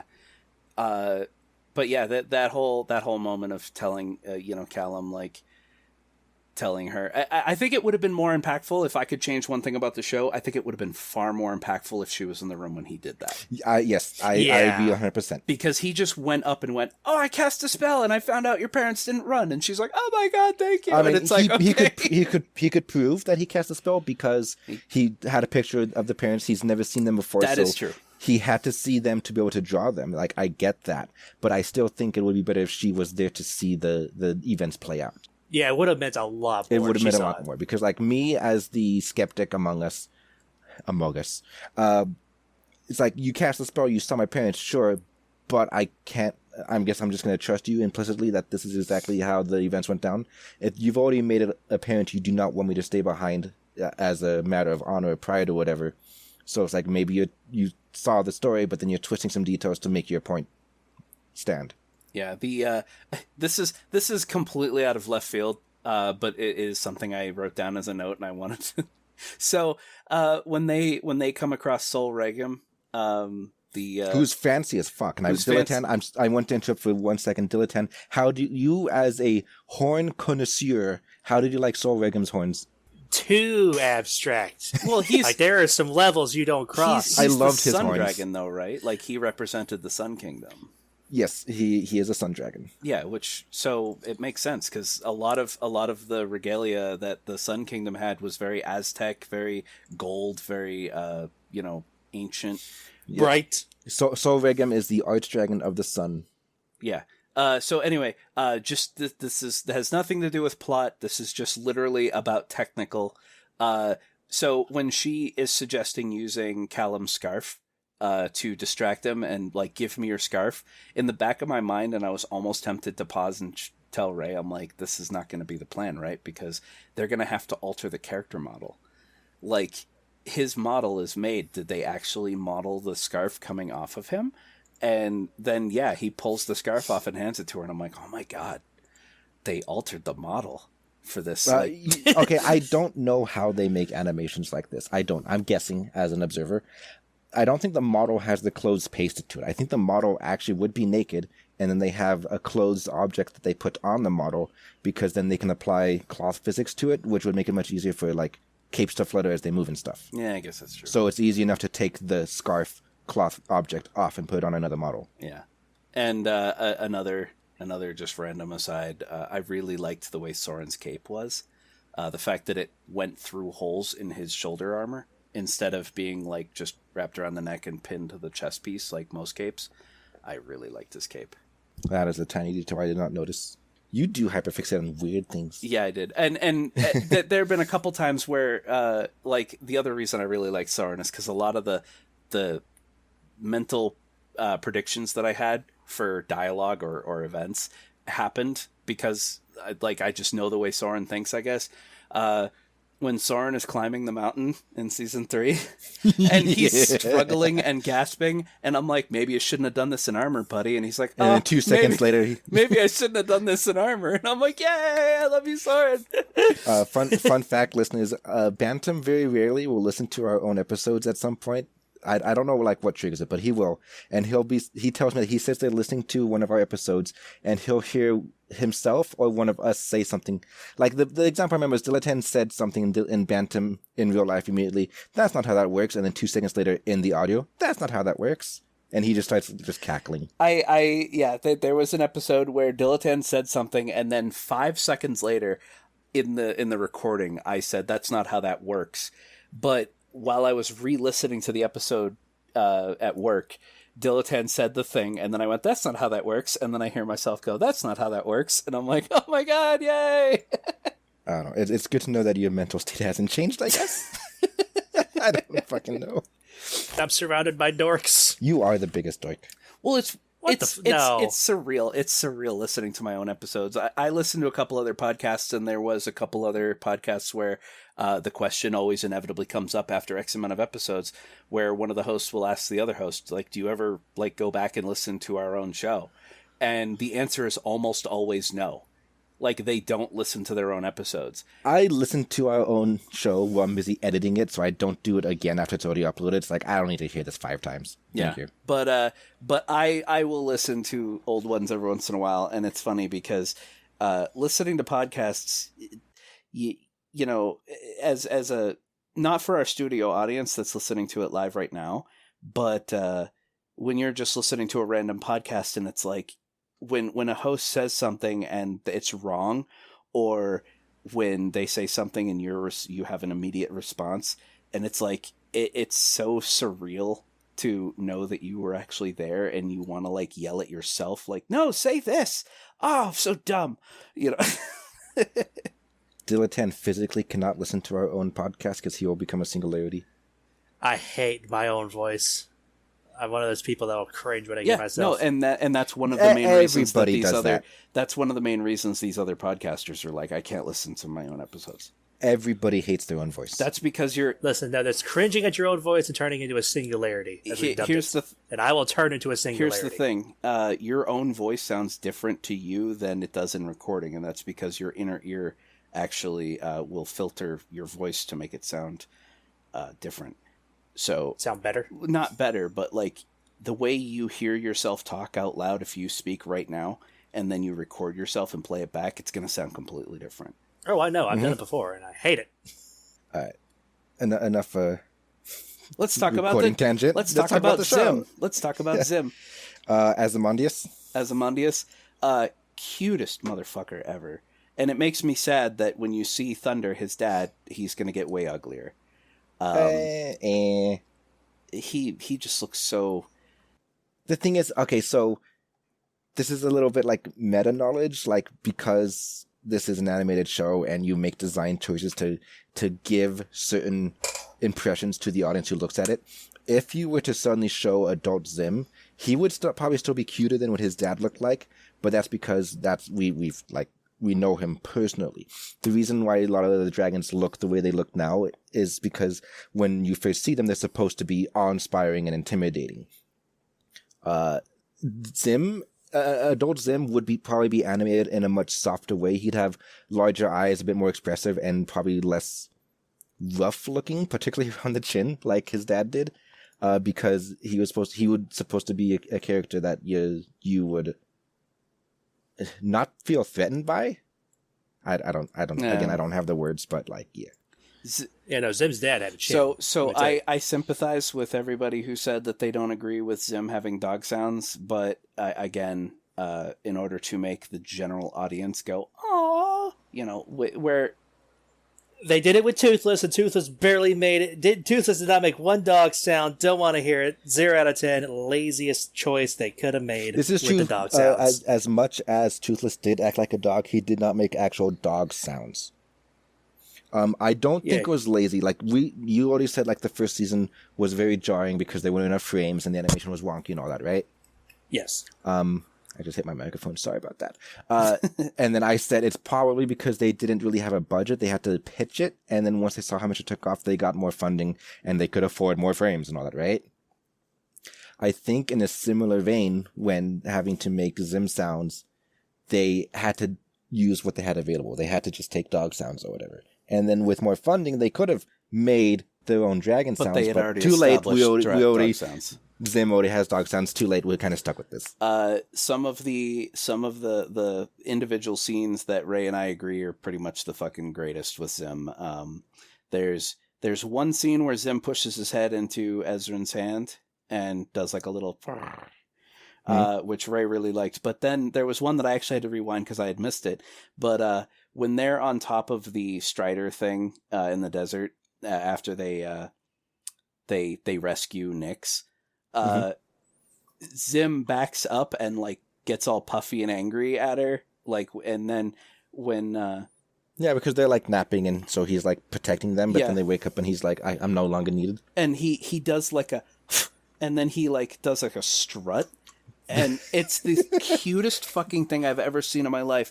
And then the third one that I can remember, the haughtiest little strut you've ever seen a baby dragon do. It is so fucking good. Just go back to that one scene in that episode and just watch after he does like a and just struts off to the side.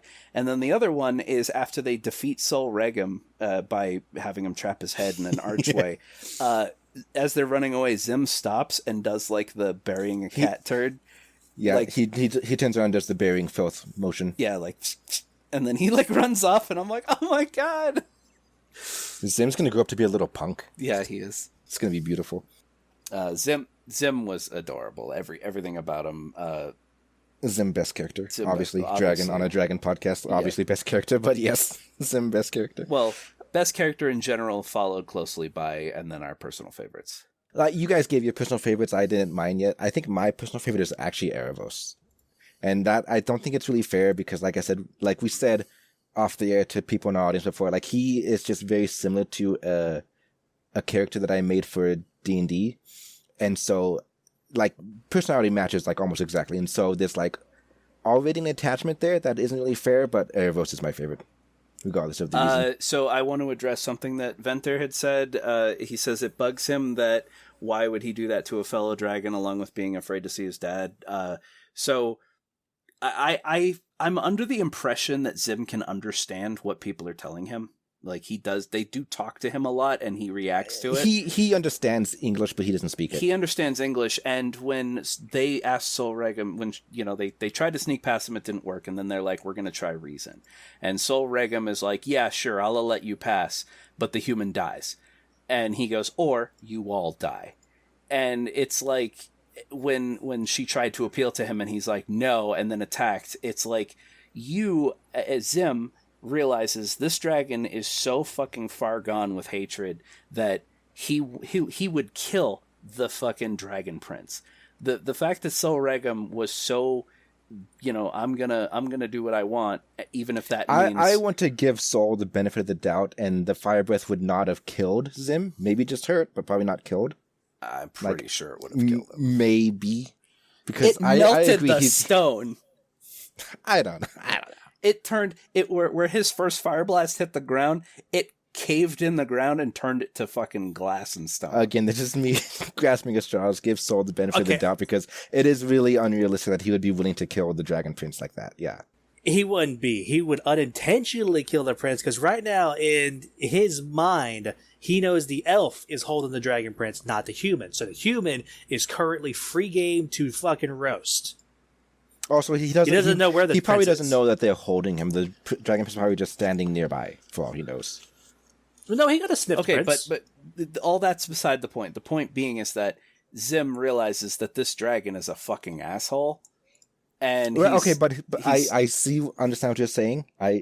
True, yes, valid. But I think part of Ventus's concern is also that when they were initially sneaking before they even spoke to him, Zim was scared of him. That's why he wriggled free and tried to run away. Because he can probably read body language. I mean, if you see a dog napping peacefully, whatever, but you see a dragon because he wasn't sleeping, he was awake because he was being bothered by the birds or whatever, and he just looked pissed off. Like I feel like Sol Regum is now permanently in fight mode, and the fact that he just has that threatening aura, that would be why Zim is already afraid of him. Here's the thing also, Zim has never seen another dragon. He hatched. Yeah, I was about to break that up. He hatched and imprinted on the humans, and he's just lived with humans his whole life, as few weeks or months as it's been. I think you could be scared of dragons even if you are one, because this thing is like 20,000 times your size, and you don't know what the fuck is going on. You didn't know you could get that big. Yeah. They did a really good job showing scale, too. Like, when they were hiding from Sol Regum, and Sol Regum was standing on the rock just over them, like, not standing on, but, like, just his front legs. And it was just this massive, imposing, like, it was fucking cool. Must touch the dragon. And feel the scale. And like, when Thunder descended in the flashback to talk to King Hare and Avizendum? Yeah. And he's like, "You're lucky. Today I don't want to kill you." And okay, there are a lot of things that I want to talk about with the dragon specifically. So are we going to just dive into dragon talk now? Sure. Okay. First thing I want to talk about. How do you guys like the dragon names in general? The naming scheme. Azimondius, Avizandium, Sol Regum, Domina Profundus, so on and so forth. I like them. Very Latin. Some of them are very Latin. Like Domina Profundus is... Luna Tenebris is actually Latin for Shadow of the Moon or something like that. Moonlight in the Darkness, that's what it's Latin for, Luna Tenebris. So yes, some of it is very Latin, yeah. Fun fact, the red dragon that Soren shoots down, his name is Pyra.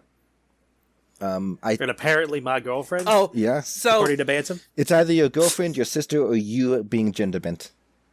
let me show the studio audience. They keep talking, Ray. I'm going to show the studio audience the screenshot I took. Yeah, it's got yellow stripes along its face, and all of a sudden, boom, related to Dilly. Immediately. I did go back. I did go back and rewatch that. By the way, Ray, it is lighting. It's just very sharp. Fucking. The thing is, I understand. Again, I understand what you're saying. Nothing else in the entire show has lighting that sharp that would show up that vibrant of a yellow on top of a red. So I agree with you, it is lighting, but I still say it is in fact a marking on the dragon that is probably just reflective. After all, the dragon is supposed to be a sun dragon or something. Yeah, it's probably so metallic. It's catching the light stronger than any other things normally would. So it's not always that shade of yellow, but it is still a marking in those positions. Yeah. But it's like as soon as I saw that and I hit pause, I was like, "Oh my god, it's still a 10." Yep. Any red dragon with yellow markings on this now is immediately still a 10. Heck, any red dragon is almost immediately still a 10. I'm unoriginal. We can just change your color. It's okay. No, I'm staying red. Damn it! I'll make it work somehow. I'll figure it out. Get black tiger stripes. Nope. All right. Okay, so names, you guys okay with the names? I know you guys complain about names a lot of the times, especially when it feels like you just reach into a Scrabble bag and pull out 7 consonants. Yeah. Yeah, no, this one wasn't that bad. Yeah. So then, okay, so I do have a problem with how little the dragons talk. Yeah, definitely. I was going to mention, like, later on, like at the very end before we close the episode, I was going to ask you guys, what are your hopes and dreams for season 4+? But I'll just mention right now, one of my hopes is that Zim can talk in season 4+. But yeah, anyway, so Dragon. No, Zim's voice is going to be a very deeper dog noises. It's going to be high pitched because he's still young. It's going to get deeper as he gets older. Yeah, but he's hit dragon puberty first. I mean, I already showed you the screenshot. He's bigger. Right, but like compared to his dad's size, he's gonna. Yeah, that's true. He's still small. He's still gonna get bigger. Yeah, he updated from puppy to golden retriever noises. But yeah, so the part with his dad doing that one flashback where they're going to hunt down the king of the dragons because they need to kill him to avenge Sarai or whatever, and he comes down and says, Today of all days, I will spare you. This is a day of life. Do not force me to make it a day of death.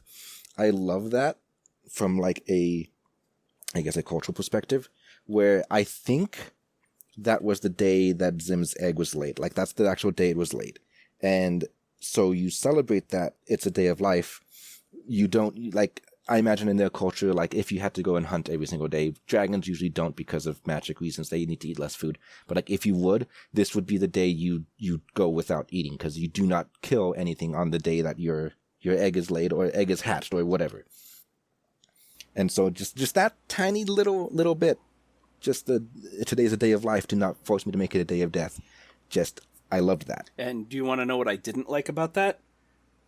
It was also the plot reason why Varen was like, oh shit, now we gotta go further in and kill the baby. And it's like, if he just kept his mouth shut and just said, leave, I'm giving you the chance to just leave. And well, again, it could be a cultural thing, could be a religion thing even, who knows. It was just important to advise them that you guys just leave. I don't want to have to deal with this today. Yeah, there were a lot of so one of the characters can have faults, you know. No, I know. It's like I was pointing out to Ray that there's a lot of contrivances in the plot, which I understand you want the story to move in a certain direction. That like I initially hated the character of Bait, which is Ezrin's little pet frog glow thing.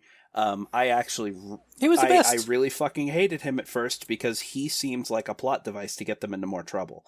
Every time, and specifically the one that I can recall vividly was when they're climbing up the snowy mountain and Ezrin very calmly tells them, hey, keep your voices down, you're going to start an avalanche. And they both look up and go, oh, you're right. But then Bait burps, fucking stupid joke, and then causes the avalanche. And it's like, okay, so if Bait wasn't there, they would have passed by no problem. There wouldn't have been any issues. So literally... Yeah, but if Bait wasn't there, they wouldn't have a sentient flashbang grenade. Yeah, I understand. It's just... It's one of those things where it's like... The only other movie that has done it is Cabin in the Woods, where a character who goes against the trope is then suddenly punished for, coming up with a clever solution to a problem. And it's like, like, hey, we're going to split up. No, we shouldn't split up. We should all stick together. And then the story's like, oh shit, let's just gas them so that he changes his mind.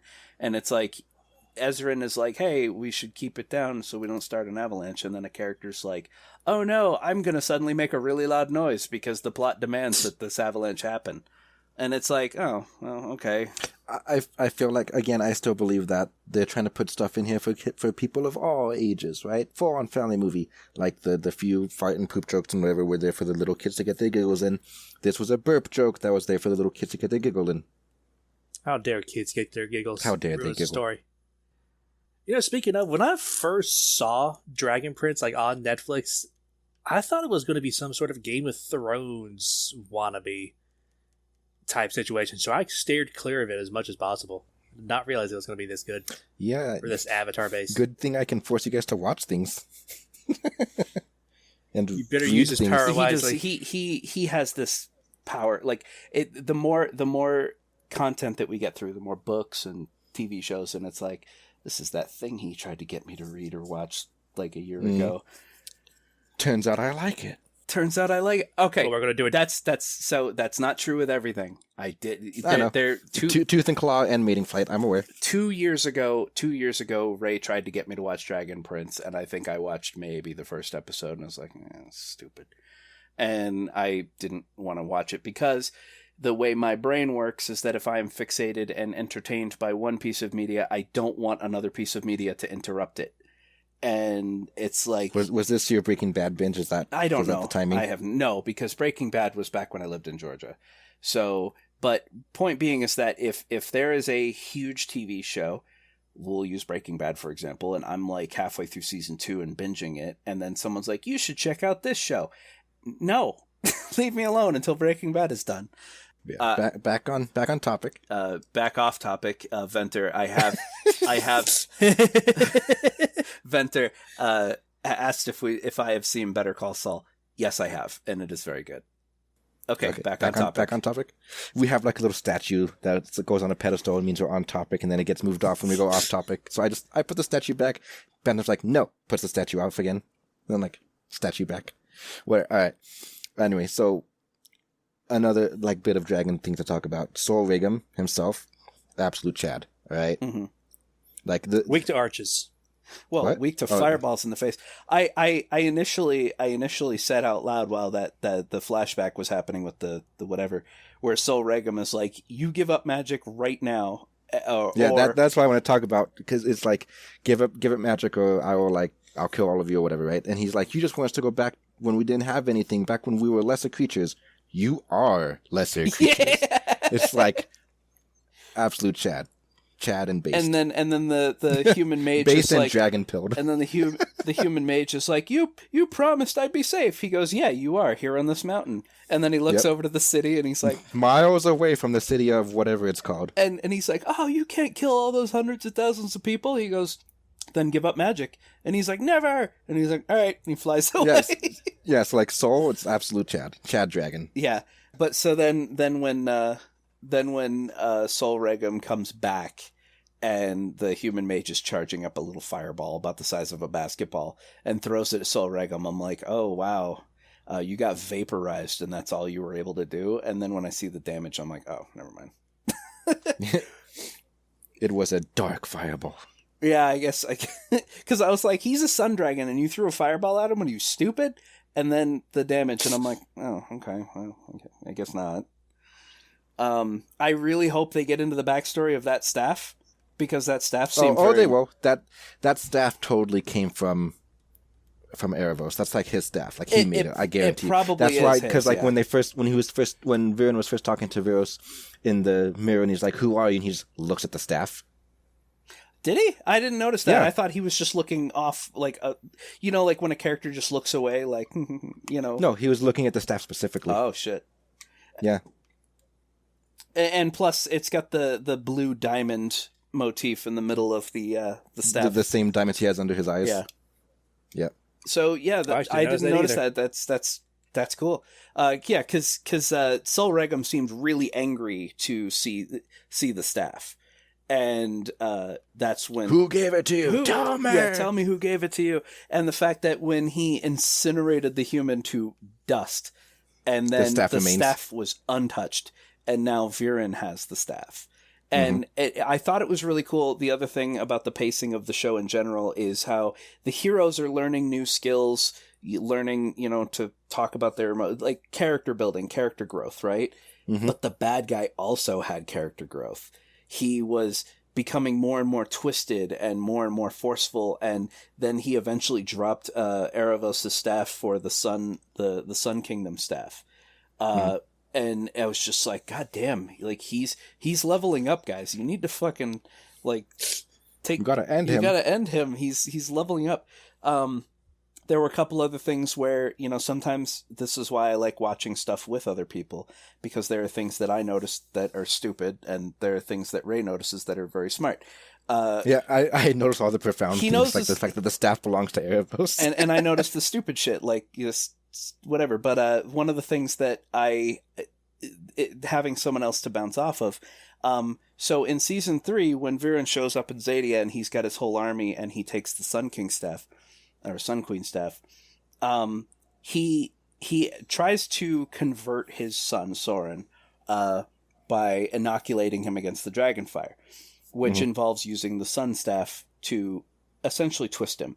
But Soren doesn't want to do it, and then the prince, the fucking dickhead, Cassif. Yeah, Cassif. He volunteers. So when the process is complete, Cassif turns into like this, like fucking ogre looking dude. Which I just want to like comment really fast. Like his whole goal is to create a bright future for humanity. It's like, at this point, are they considered humans anymore? Well, because they're all disposable. Not. So it's like you're creating a future for something that's not going to exist by the time you're done with it. Do you notice all the important characters didn't get turned? It was just the soldiers. Yeah. Except for Cassif, I guess. That's just how little he values the chef, the plebs, the peasants. Because I told Ray, so there's two things I want to say about this scene. One is that I like the fact that you aren't really necessarily supposed to feel bad for all the humans that are getting turned, because the scene before that was them all getting the opportunity for those who don't want to fight to put down their arms and leave. So those are the good ones. all the rest that decided to stay are arguably the quote-unquote bad ones. They're not bad people, it's just they're making the wrong decision. Now they're paying the price for it. What's also interesting to note about that is the people who put down their arms and left, they didn't do it out of cowardice. They did out of I don't like you, Viren, and I don't agree with you being king. Yeah. And the other thing I wanted to mention about that scene, because I turned to Ray and I was like, why did this happen? Why did Hasif turn into this giant ogre? Like grow 25% bigger, get claws, and and all this other shit.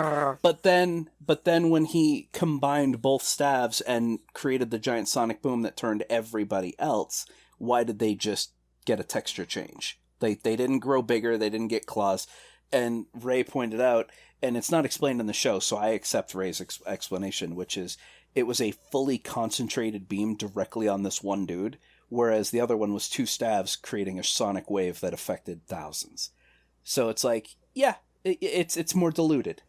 So that actually makes a lot of sense.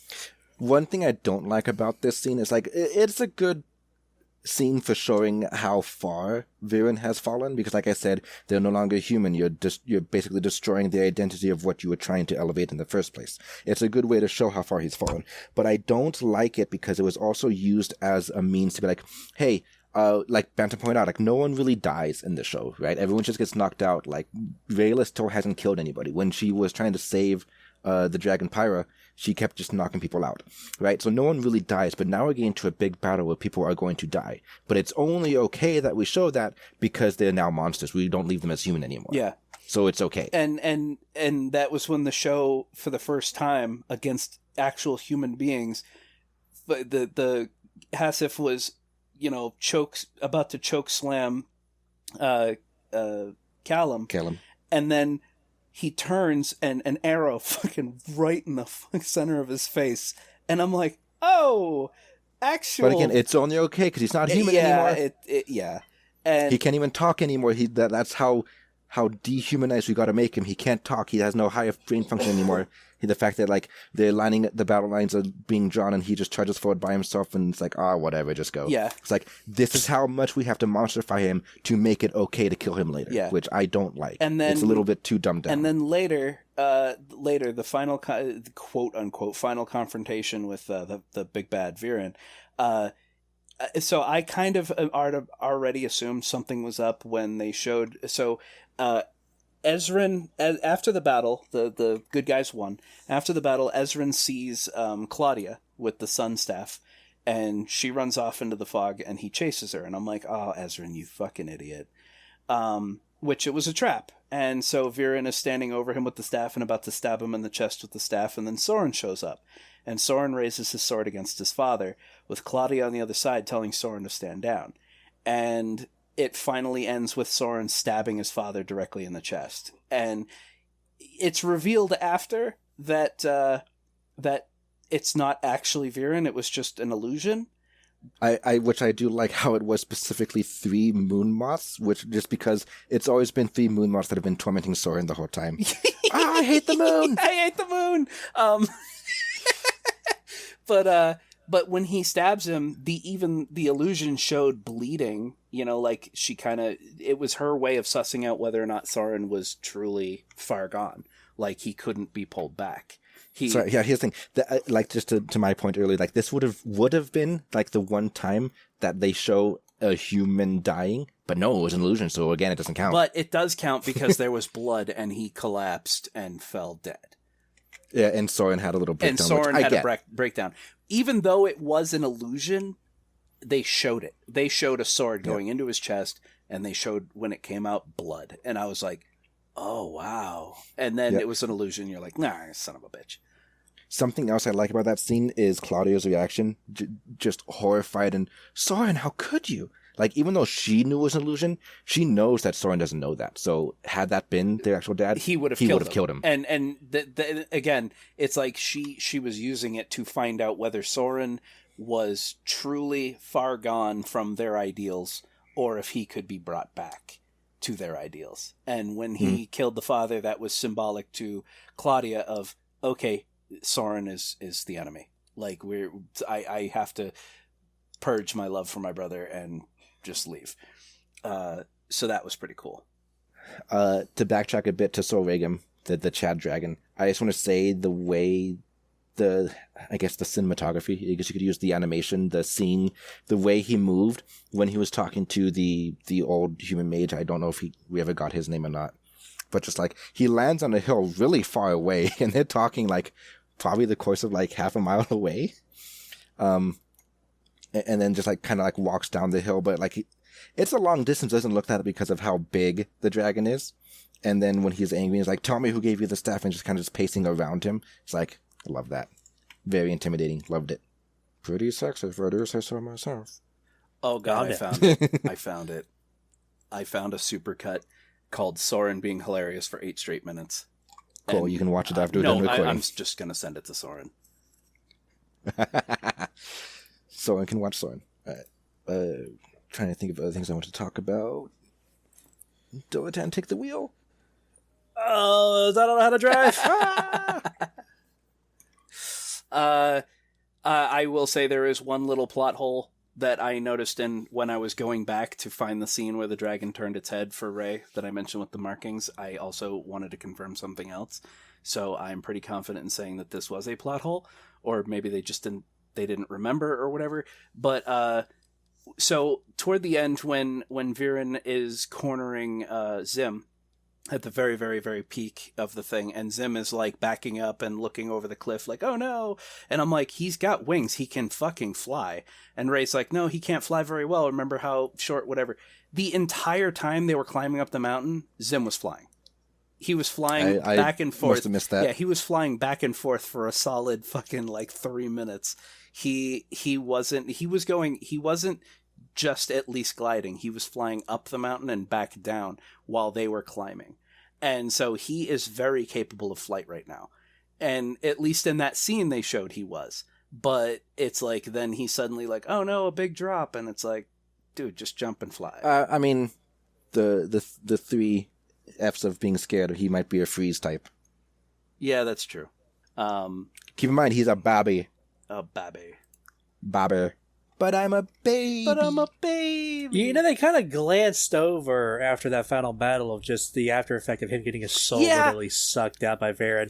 And he's just, happy and fine at the end. Don't you know that any time a character gets energy sucked out of them, it only matters if it's all of it? Yeah. If you stop it halfway through, they get it all back. Yeah, and I actually said that to Rey. I was like, Viren was holding that spell for a really fucking long time, to the point where he was like, yes, I feel the power. Oh my god, it's amazing. And then Callum shows up and he's like, ah, and Rayla shows up and meanwhile Zim is like ghostly white and being suspended in the air by this spell. And then Rayla tackles Viren off the cliff, which Callum goes after. And the next time we see Zim is when everyone's like, we won, and they're in the throne room, and then Zim just runs up and jumps on Ezran and licks him. And I'm like, so really? No ill effects from that at all. He got it all back. He got it all back. It all just went. It's a very long spaghetti noodle, and if you stop the slurping before it's finished, then you can just pull the spaghetti back. Yeah, I thought that was kind of dumb. Like, it would have been... That's why in anything, I do not like anything like energy draining or soul sucking or whatever, because it is either completely unstoppable. Like if it hadn't been okay, like, oh no, he still managed to get half his energy. Now Zim is powerless and Viren is more powerful than we've ever seen. It's either unstoppable or it's like borderline, like so contrived and useless that's like, oh, it's just there for fake tension. Yeah, it's so we can draw out a scene. Like when the spirit vipers or whatever they're called, soul sucker vipers, bit the mount, the deer dog thing, and as soon as it bit, it took probably 5 seconds to do its damage. The creature turned white and ran off aimlessly, and they're like, no, and it's like, so this little snake can do its thing in 5 seconds, but you sucking power out of a baby dragon takes like 5 straight minutes of uninterrupted spellcasting using the most powerful staff of what's probably going to be the big super evil bad for the next 3 seasons. Yeah. Like, and then you just tackle him out of the way and he's fine. I mean, I'm glad he's fine. He's fine.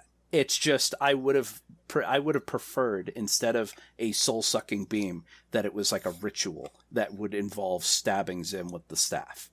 Because there's some effects to this so-called superpower to make it seem like it was an actual superpower. Instead of just, I'm using a human ability of creating a fucking stupid tornado and then... Dark tornado. But yeah, it's everything about the ending with Viren and Zim kind of made me angry because it is just fake tension. Mm-hmm. Apparently, something else about the ending made both of you very sad. Oh my fucking god! There were feels had several points throughout the show. So let me tell you the 3 points in the entire story I got feels.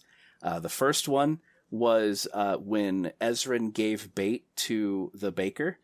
I don't know why that affected me, and it because I hated Bait. I don't like him as a character. He's stupid. But Bait redeemed himself throughout the show. Every single time Zim was upset and would curl up and just be sad, and Bait would immediately run to his side and curl up next to him. Yeah, no, Bait was a grumpy but loving uncle. Yeah. But every other time I hated Bait. But when Ezran gave what is arguably his best friend at that point to the baker and was like, take care of him for whatever may happen, and something may happen, and then goes to leave, I nearly lost it. And then the second point that almost made me cry was when Soren realized, oh my god, I'm never going to be able to move again, and Claudia started tearing up the hospital when she first got thrown out. Yeah. That kind of hurt me because, Claudia is the goofball, and Soren is the moron. They're both goofy, and this is a really dark moment for both of them. And both of them are... because Ray pointed out that when you have a character that's like a total goofball and then they suddenly just get really serious and sad, it's more impactful because you're not used to seeing them that way.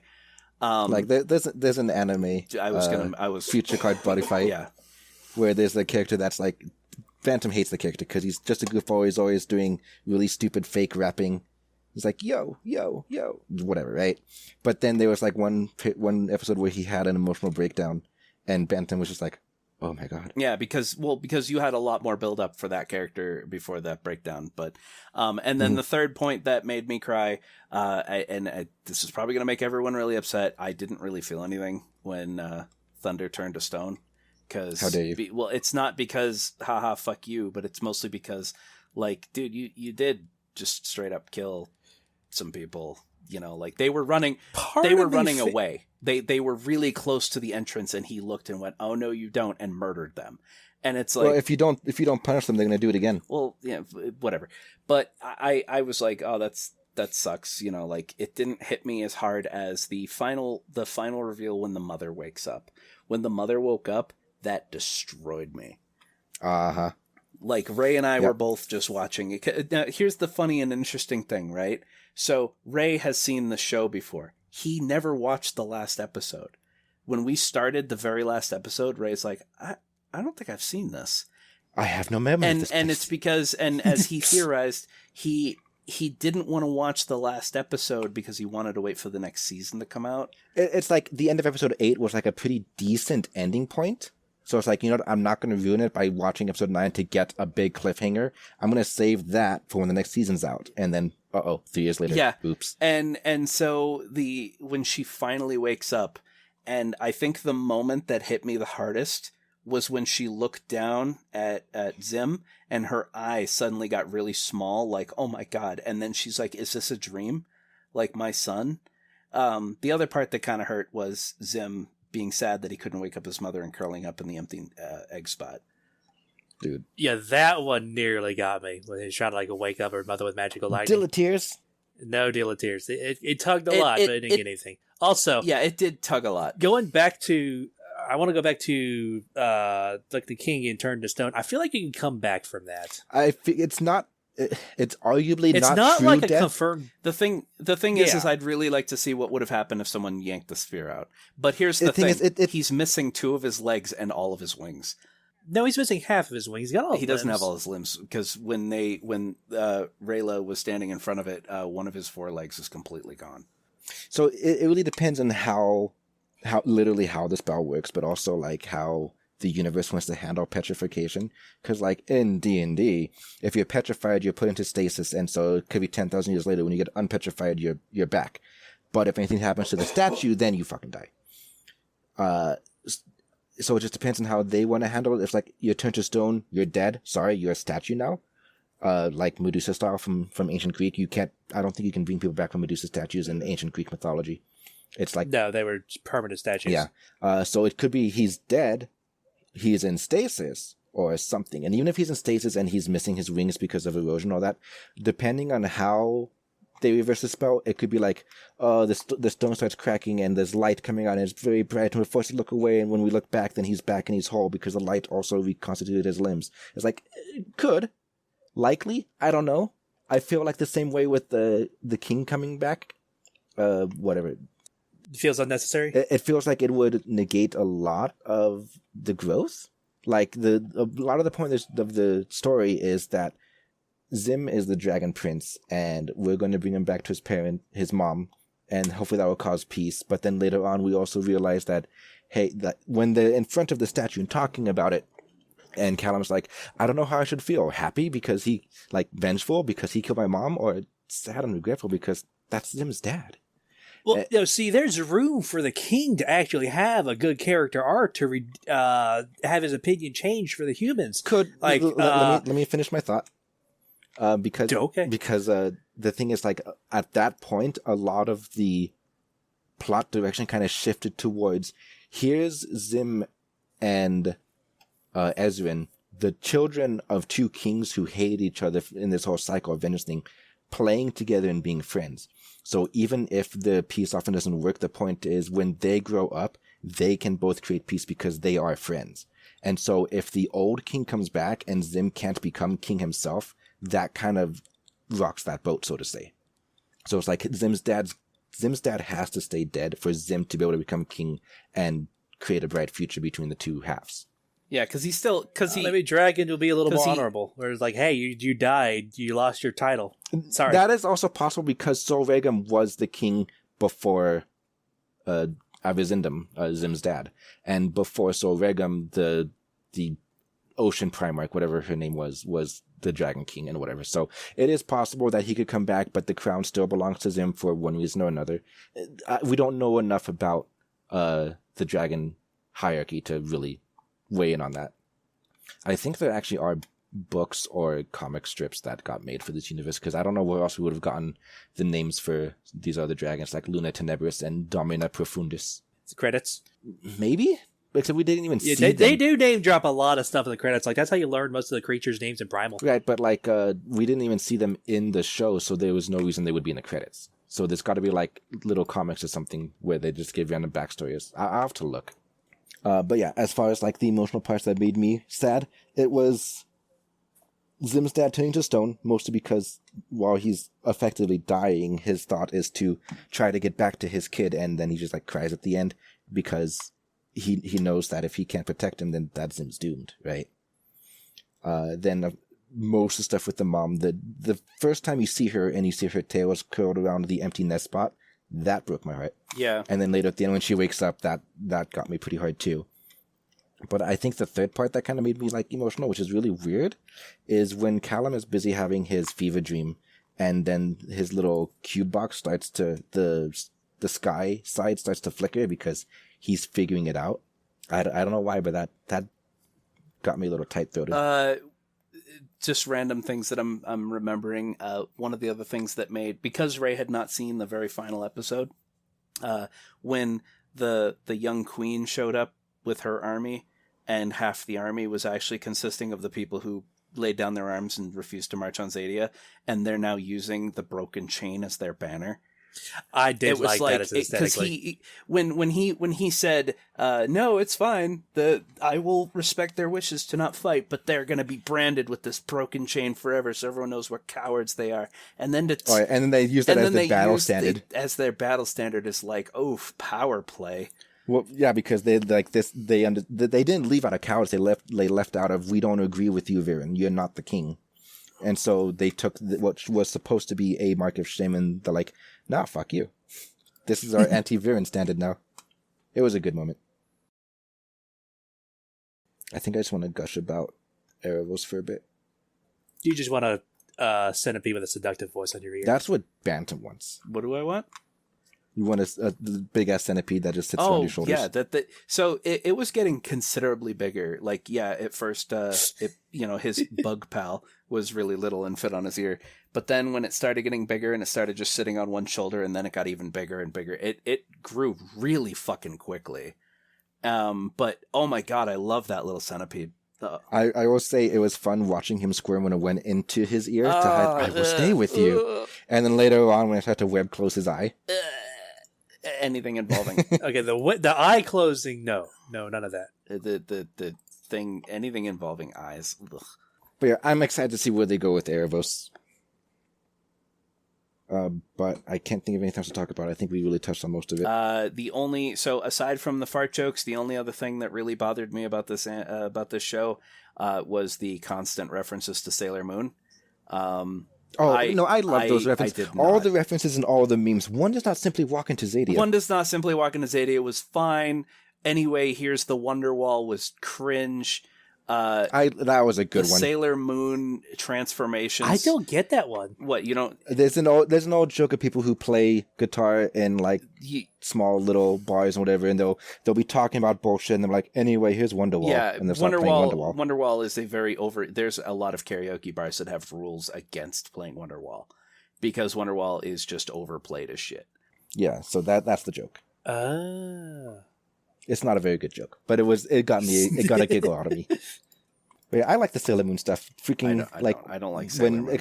When Rayla is explaining what it feels like to connect to the moon when she does her moon shadow elf transformation, she's like, well, it's like a just pew pew pew pew, and then a ting, and then a okay. So it's like I actually didn't notice until I just looked this up. When they reference the one does not simply walk into Xadia, he's actually doing the hand sign too. Oh yeah, 100%. I didn't notice that. I only noticed the line. I thought you noticed the hand sign too. Yeah, it's pretty obvious. The phrase is pretty obvious, but I guess we're wrapping it up because there's a lot more silence between the three of us now as we try to find stuff to pick at. So I'll ask the final question. We'll start with Diletan this time. Diletan, what are your theories or your hopes and dreams for Season 4 plus? Because it's been renewed for 3 seasons. We'll see how fast we get them. But what are your theories and or hopes and dreams? Okay, theories. Dragon King is gonna come back from Stone. I'm gonna put a little bingo chip on that one. Zim is going to not talk. He is going to still do animal noises, even though he's bigger, because apparently talking amongst dragons is incredibly fucking rare. What was the king's name, son? Ezrin? Yeah. He's going to start a United Nations between like humans and elves. I got like a huge coalition going on. Mm-hmm. Like that's what's kind of obvious, but I'm going to put it as a free bingo card. That's your free space in the middle. Yeah. And for how the big bad's going to be even bigger and badder, I'm going to say, like, in order to try to get humanity back, he's going to start diving into necromancy and start reviving dead armies. I mean, that would make sense with the whole, we can't show things dying unless they're not human. Exactly. So, I'm going to say there's going to be either skeleton armies, zombie skeletons, or even skeleton dragons. All right. Bantam? So I believe that Viren is going to have a full redemption arc. He is going to, now that he is kind of sort of free from the influence of Avros, because now it's a cocoon, and realizing, hey, I lost and died, and, you know, whatever. I believe that he is going to have a redemption, and now Avros is at least at the point that he wants to be at. And yeah, he may take Claudia. At which point Viren realizes, hey, maybe I went too far. So I believe that Viren is not going to be the bad guy anymore. I mean, dying and being resurrected by your daughter is kind of like a shit, something went wrong moment. Slap in the face, wake up. Yeah. I believe that they are not going, again, even though it was already established that the writers themselves have said, oh no, we just decided to cut all the threads for King Heron.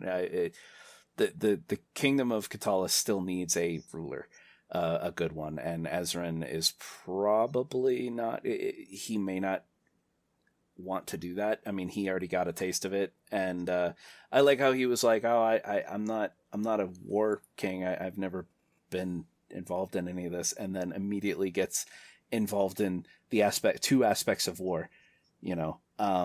But I believe he will go back temporarily to install what's her name? Oh, the one that with the Opalie as regent, because she is the most just of all of them.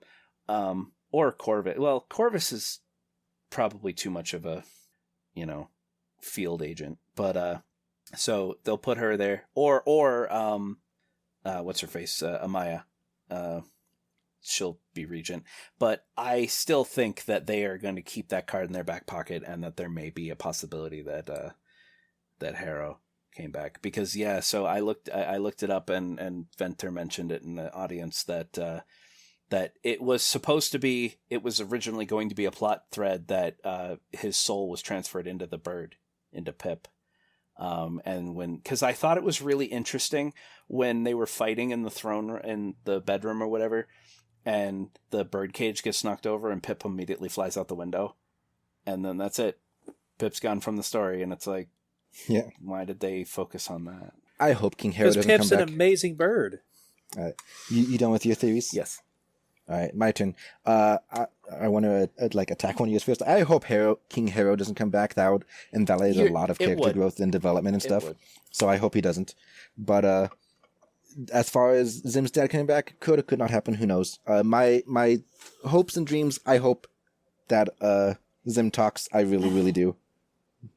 Like, that's like my biggest hope. Like, if I had so many points I could put into things to make them more likely. That's where all my points are going. It's like that's all I really want. As far as theories go, I do think that Viren will get a redemption arc, because, again, I believe he is honest, and all that he wants is a bright future of peace for humanity. And if he lives like in exile for X amount of years, because I also believe that season 4 is going to be we're going to time jump into the future, because just from that poster you showed. So if he lives X amount of years in the future and then comes back and sees that there's actually peace between the human kingdoms and Xadia, then he got what he wanted. And so he no longer is going to be power hungry. He doesn't need to be anymore. There might be a little something going on there with dark magic. Like, he's going to need some sort of epiphany in order to give that up. But who knows, maybe... Doesn't he use that to literally sustain himself? Because he's got to get up every morning to consume a magical butterfly, doesn't he? That's because he's used too much of it, that he starts to turn into like some weird demon thing. Oh, so that's from use, not from like actual needing it to live. Yeah, it's from using it too much. But yeah, he may get a redemption arc, but I feel like Claudia is gonna not. Claudia is gonna die by the end of the whole show. I feel like she's gonna keep stumbling, and it's gonna end up being used by Erebos. Like I said, Erebos is gonna use her as an asset. He's not gonna betray Viren, because I believe he's honorable that way, but he's gonna be sneaky about it, and so he's gonna use Claudia. The show does not kill off main characters. Claudia is not going anywhere. I mean, maybe at the very end. But yeah, my biggest hope is I wanted him to talk, and I hope we just get more dragon stuff. Maybe in order for him to become king, he's got to go through challenging or getting the thumbs up, so to speak, from all the other dragon primarchs, all the other archdragons. Like, he's got to get Soul Regim to be like, yeah, okay. He's got to get Domina Profundus to say, yeah, fine. Luna Tenebrous has got to say, okay. And that could involve side quests, that could involve fighting them, that could involve diplomacy checks, who knows. But, like, that's probably going to be the main, like, story arc of Chapter 4, probably, is my best guess. Oh, man, I really hope their diplomacy is not combat-based. Or their governments, because I'm tired of having dragons live by the claw. Like, fucking take a pen and paper, my dudes. It was pretty cool when, I don't know why he stomped on the ground, maybe to clear dust or whatever, but stomps on the ground and then carves a rune. And that's the show. Yeah. And he's like, oh, I get it. That was to show him the room for breathing. Well, so yeah, but why did he stomp the ground first? Because everybody was like, oh! Soften it up for drawing? Yeah. Maybe. I don't know. Whatever. As one does? As one does. I do like, I think the final turning point, by the way, I mean, feel free to chime in, but the turning point for Soren was when he shows up and he sees the dragon flying around, but it hasn't done anything. And he's like, why aren't you attacking it? And they're like, well, it hasn't attacked us. And then he starts a fight. And then at some point he turns around and he goes, I fucked up. What do you mean by turning point? For Soren, like going, like, you know what? Maybe I should think about what I'm doing and realize that maybe we're... That's the final thing that teaches him to not be hot-headed. Because he's like, shoot the dragon, and then the dragon starts burning the village, and he turns around and he goes, I fucked up, and then he releases Corvus, and he's like, Corvus, get people to safety. Like, that's like, he finally is like, all right, I need to think about shit. I don't know. Anyway, pretty much done? Yeah. All right. In that case, thank you for joining us, travelers, listeners, whatever we decide to call you. I think it changes every week. We hope you've enjoyed listening to us talk about this. If you have any opinions you wish to share, anything that we've said that you want to correct or yell at us for, Bantam will let you know how you can get in contact with us. So our email for our show is wadpodcastmail@gmail.com. We also have a Twitter if you just want to reach out on DMs or something. Our Twitter is @officialwadpod. We do have a Discord, which will be linked in the show notes. And we have a Patreon at World of Dragons Podcast, where you can access the studio audience and listen to us live, and make a vote on the next content that we do. Well, when we do votes, it'll be to anybody in the Discord. So just come join the Discord. The link will be in the show notes. Patrons will get more than one vote. They have more weight. And remember, if you want to say something to Ray specifically, it has to be through email. So we can get more emails to read. I like emails. As far as patrons go, we do want to just offer a thank you to all our patrons. We appreciate your support, but a specific thank you to our VIP patrons, as that was part of the deal. We say their names on air. So a very special thank you to Kazan and Comrade. And then I know we're wrapping up in our end thing, but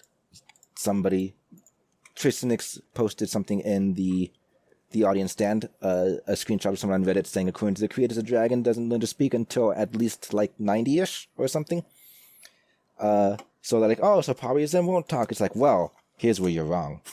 Zim is special. And Zim is special because he has built a psychic connection with Ezrin for some reason. Yeah. I mean, Ezrin can see through Zim's eyes, and he can talk to him telepathically. So I feel like that... We never talked about that. Yeah. The whole fucking psychic I know, right? It's pretty bullshit. Weird. But the point is, there's that connection, and that's going to help Zim talk sooner. So there you go. Because if they do have a link like that, the telepathic psychic link, which they do, then he'll probably be able to pick up on human language much quicker. Mm-hmm. But yeah, there we go. All right. Now we're done talking about the show. No more. Don't at me anymore. Do it in email. Anyway, next episode, we're going to read a book. A physical book that has no audio version. Give me 1 second. Stay psych right now. No, it is going to be... Yeah, I'm trying to find the name of the author because we can't use their online screen name. Oh, that book. Oh, there you go. That's all you need. Oh, that book. All right, that's fine. If one of our Patreons wrote it, I'm totally One of the friends of our show wrote a book and got it published recently, so we're going to be doing that. It is going to be Feathers of Gold, which is the first book in the Dragons and Skylines series, written by Rowan Silver. First book? I'm just kidding. More reading. Well, hey, the sequel part won't come out for a year or so, whatever average writing time is, so you guys don't worry, okay? I only get 12 months of free time? God damn it. All right. Thank you for joining us. All right, I got a bug to kill. Bye. Goodbye. Goodbye.